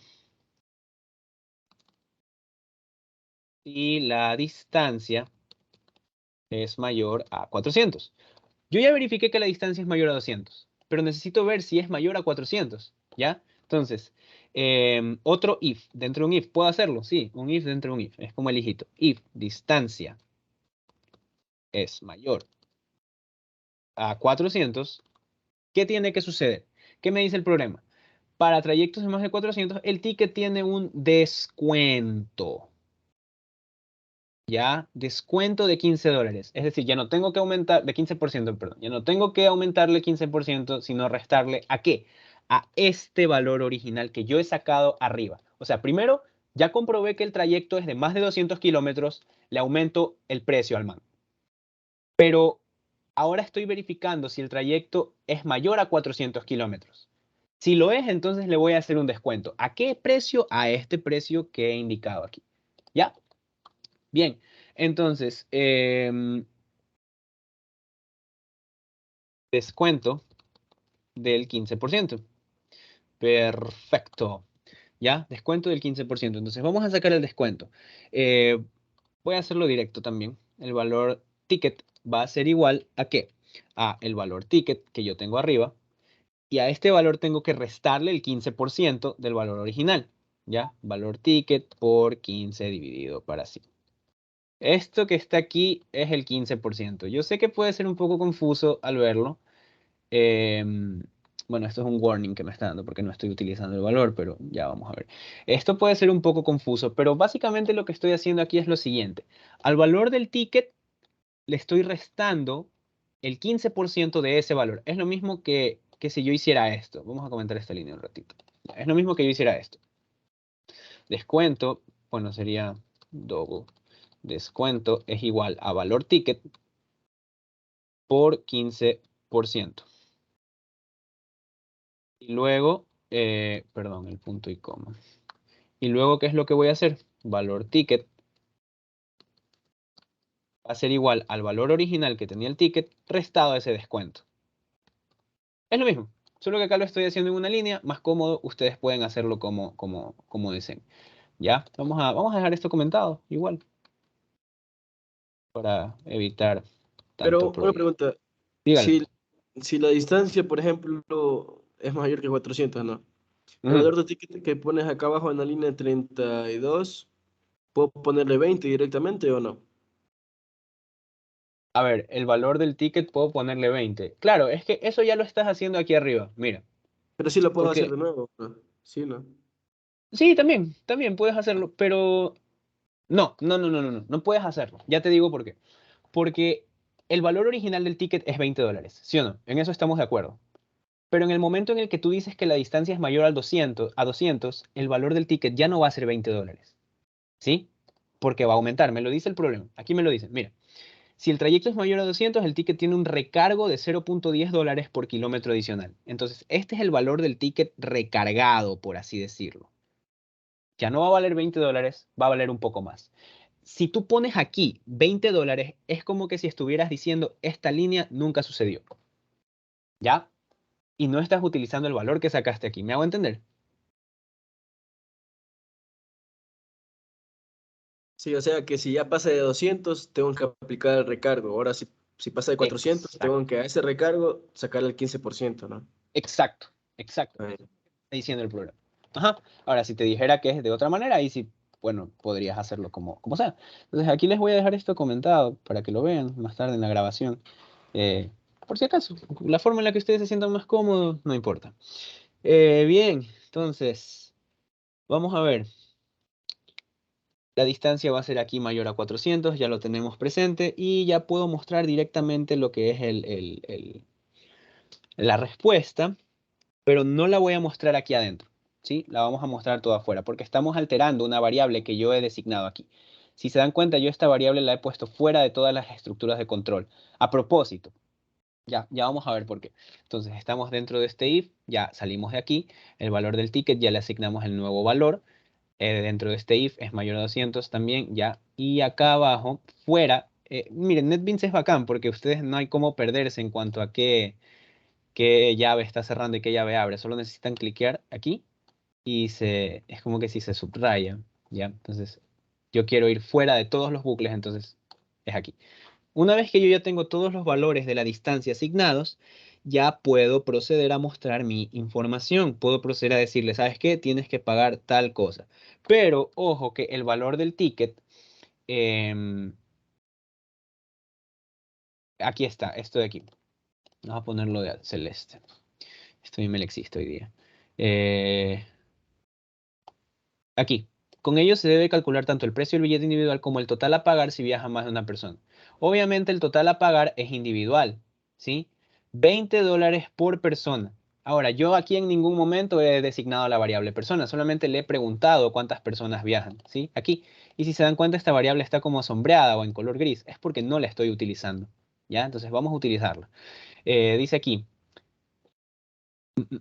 para grupos de 3 o más personas, el billete tiene un descuento de 10%. Ok, otra validación. Entonces, ya no me interesa saber la cantidad de kilómetros. Yo ya salí, ya dejé esto atrás en el pasado. Ya salí de ahí. Dejé a la tóxica atrás. ¿Ya? Ahora tengo que concentrarme en la cantidad de personas. Entonces, fuera de esta estructura de control, que está dentro de esta otra, está anidada, recuerden, ahora vamos a concentrarnos en la cantidad de personas. ¿Ya? Vamos a concentrarnos en la cantidad de personas. Entonces, el usuario ya me dijo, oye, yo voy a viajar con N personas. Entonces, yo tengo que hacer otro if, ¿sí? Tengo que validar si esa cantidad de personas es mayor o igual a 3. ¿Por qué mayor o igual y por qué no solo mayor? Porque me dice, para grupos de 3 o más. 3 o más es mayor o igual. Ya, eso es lógica sintáctica en sí. El billete tiene un descuento de 10%.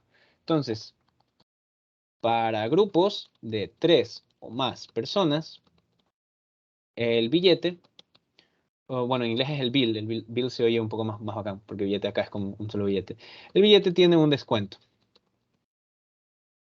El 10%. Chévere. ¿Ya?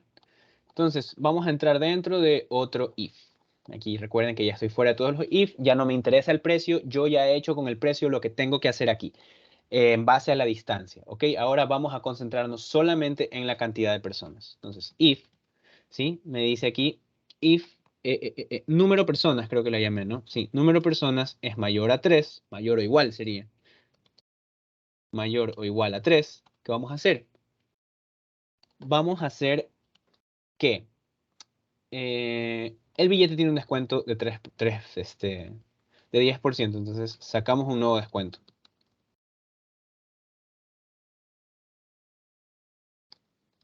Del valor del ticket, digamos. Entonces, nuevamente voy a usar mi variable valor ticket. Ya vamos a explicar por qué estoy usando esto así.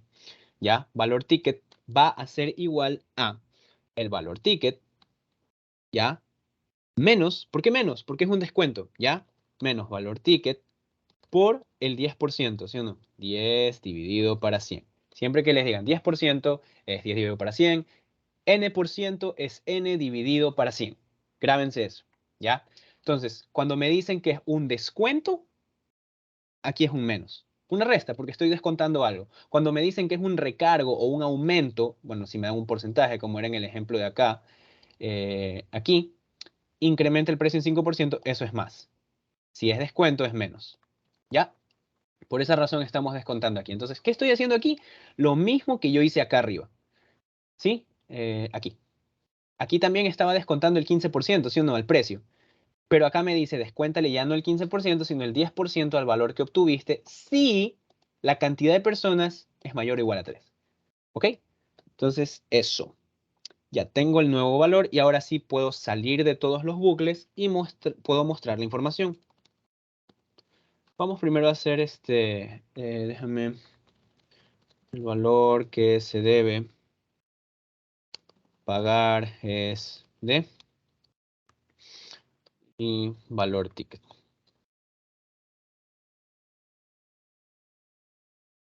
Valor ticket, listo. Ya está. Ahora, vamos, antes de ejecutar el programa, me gustaría repasar todo lo que hemos hecho aquí, porque sí es un poquito complejo, ¿ya? Una vez que termine de explicar, me dicen si hay preguntas o si algo no les queda claro. Nos quedan 10 minutos. Creo que sí alcanzamos a hacer uno más, ¿ya? Me importó que hayamos hecho los más complicados.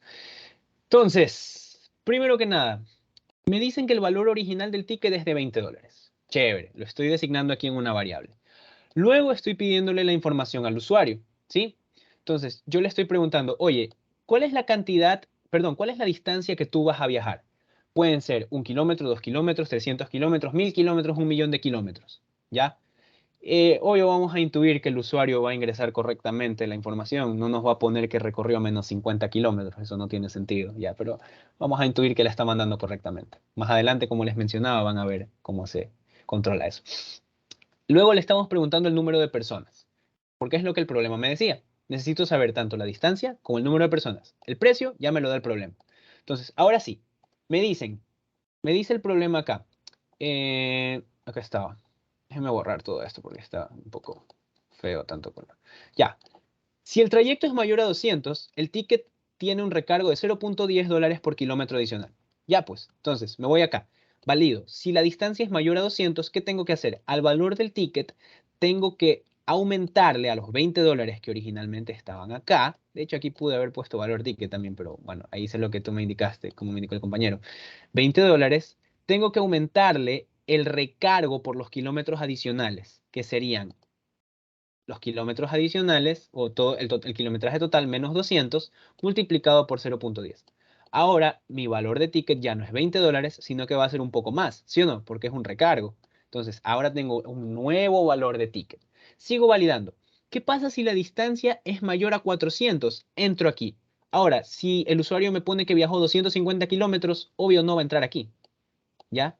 Nunca se va a ejecutar este bloque de código, entonces directamente salgo y se ejecuta lo que está acá abajo. Entonces, se ejecuta con el valor de ticket que yo definí aquí. ¿Ya? que es el valor de ticket con el recargo. Nunca se le hizo un descuento porque digamos que no viajó más de 400 kilómetros. ¿Ya? Esa es la utilidad de hacer el if anidado con todas estas variables así bien bonitas. ¿Ya? Sin necesidad de estar llenándome de variables y de tanta vaina. Entonces, aquí tengo, ¿ya? Digamos que el viaje es mayor a 400 kilómetros. El valor del ticket ahora va a ser un descuento. Al valor del ticket tengo que descontarle el 15% del valor original. ¿Pero cuál es el valor original? ¿Es 20 dólares? No, no es 20 dólares. Es el valor que yo he encontrado aquí. Entonces, a ese valor le saco el 15% y se lo resto al valor original. Y ya tengo mi nuevo valor de ticket. Ahora, saliendo de todo el bucle del precio, perdón, de todo el condicional del precio, porque ya no me interesa el precio, ahora me interesa el número de personas, necesito verificar si el usuario me dice que la cantidad de personas es mayor o igual a 3. Para esto me quedo aquí, ¿ya? Entonces, pregunto, ¿la cantidad de personas será mayor o igual a 3? Si es así, le hago un nuevo descuento. Si no es así, no pasa nada y me quedo con el precio que designé o aquí, o acá, o acá en el peor de los casos, ¿ya? Entonces, eso. De hecho, ahora que lo pienso, debería ser valor ticket por persona. Porque, claro, es individual, pues, ¿no? Por, persona. ¿Cómo fue que le puse a esto? Cantidad de personas. No, ¿dónde estaba? Número de personas. Número de personas. Ya. Entonces, todo claro, chicos. ¿Alguna pregunta? Vamos a ejecutarlo ahorita, ¿ya?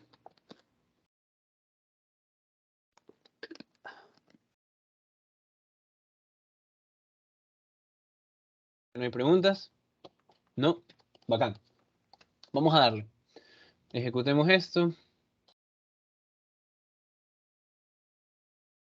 Ingrese la distancia del viaje que va a realizar. Ok, ¿en qué línea estoy aquí? Me encuentro justo aquí. Le estoy pidiendo que me ingrese la distancia, ¿sí? Entonces, ingrese la distancia. Vamos a probar todos los casos. Yo viajo, digamos, unos 200 kilómetros exactamente. Si yo viajo 200 kilómetros, no voy a entrar en este bloque y por lo tanto nada de esto se va a ejecutar. ¿Ya? Entonces, 200 kilómetros. El número de personas que van a viajar. Digamos que voy a viajar con 2 personas. ¿Ya? Tampoco se va a ejecutar esto. ¿Cuál va a ser el precio? 40 dólares. ¿Por qué 40 dólares? Porque el precio original es 20 dólares por persona. ¿Ya? No se hizo ningún descuento, no entré a ningún bucle, nada. ¿Ya? Vamos a probarlo nuevamente, pero ahora sí, con otras consideraciones extras. Ahora vamos a viajar 750 kilómetros. ¿Ya? O no, perdón, creo que era 400. 400, pongámosle. 450 kilómetros. El número de personas, vamos a viajar 3 personas. Ahora sí, el valor que se debe pagar es este que está aquí. El cálculo está bien hecho, ¿sí?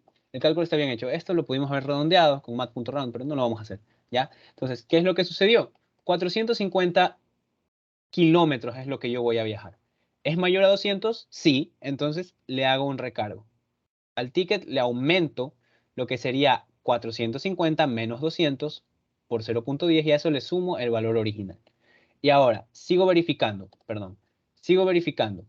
Yo le di 450. ¿450 es mayor a 400? Sí, es mayor a 400.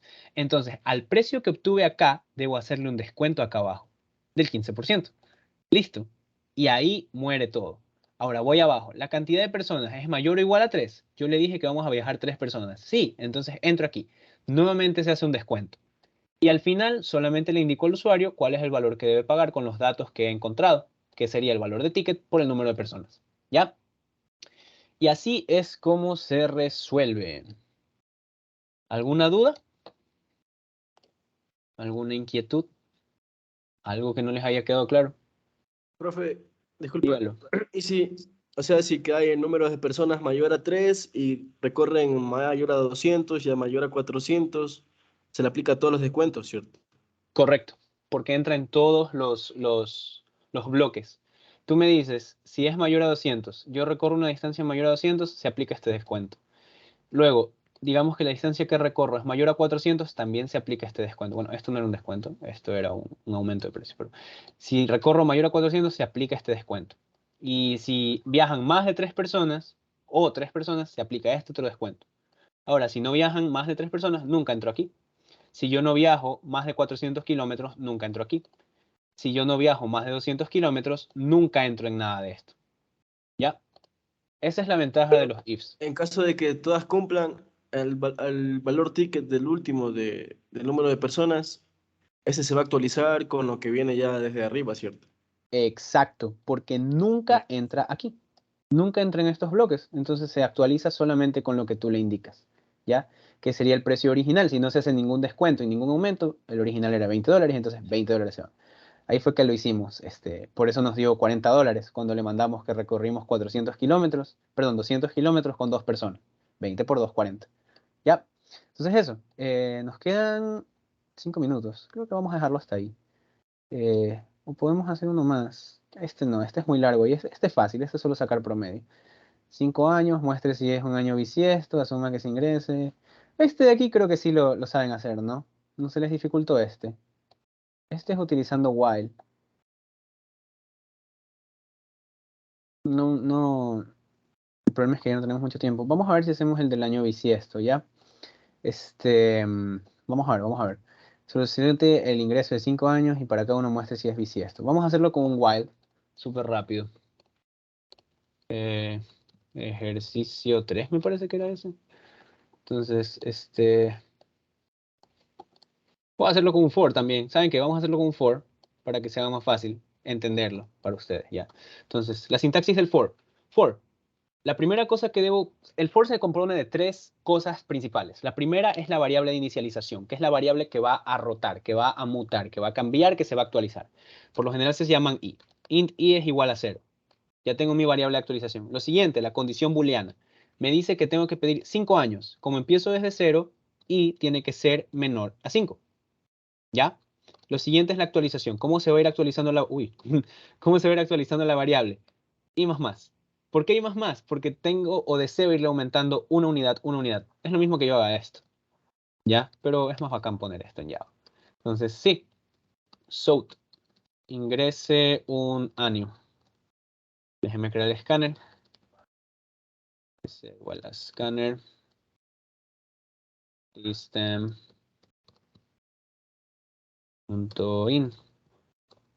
Me olvidé del new.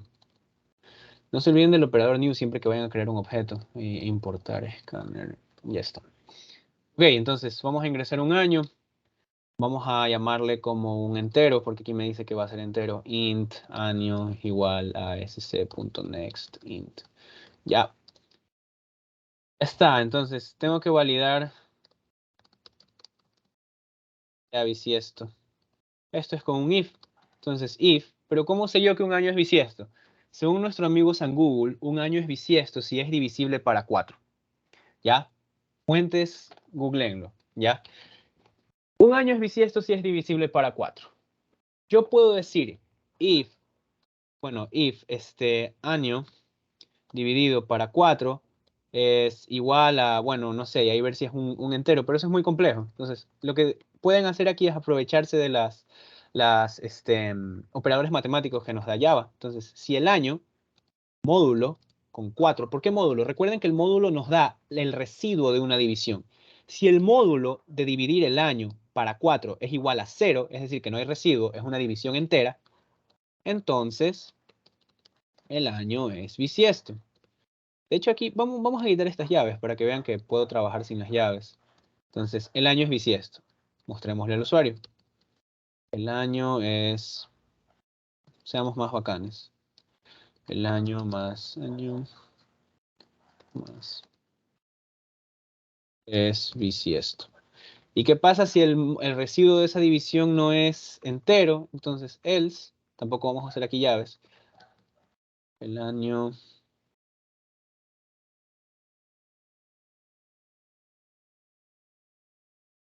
no es bisiesto. Ya. Probarlo.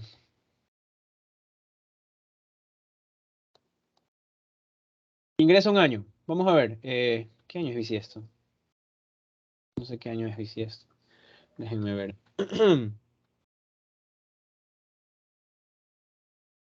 Me googlear rápido. Años bisiestos. El 2020. Me parece que el 2020 es un año bisiesto. No, 2004 es un ejemplo. Entonces vamos a darle 2004. El año es bisiesto. Ahora, si yo le doy 2002, no es bisiesto. ¿Por qué? Porque si yo divido 2002 para 4, me va a quedar 500.5. Aquí tengo la calculadora a mano. Entonces, vamos a darle 2020. Uy, perdón. Era 2020, ¿ya? El año 2020 es bisiesto, 2022 no es bisiesto. Y aquí terminó el programa. Si se dan cuenta, terminó el programa una vez que yo le ingresé 1, 2, 3, 4, 5 años. ¿Qué es lo que hice con el for? ¿Ya? Entonces, eso chicos. ¿Alguna pregunta?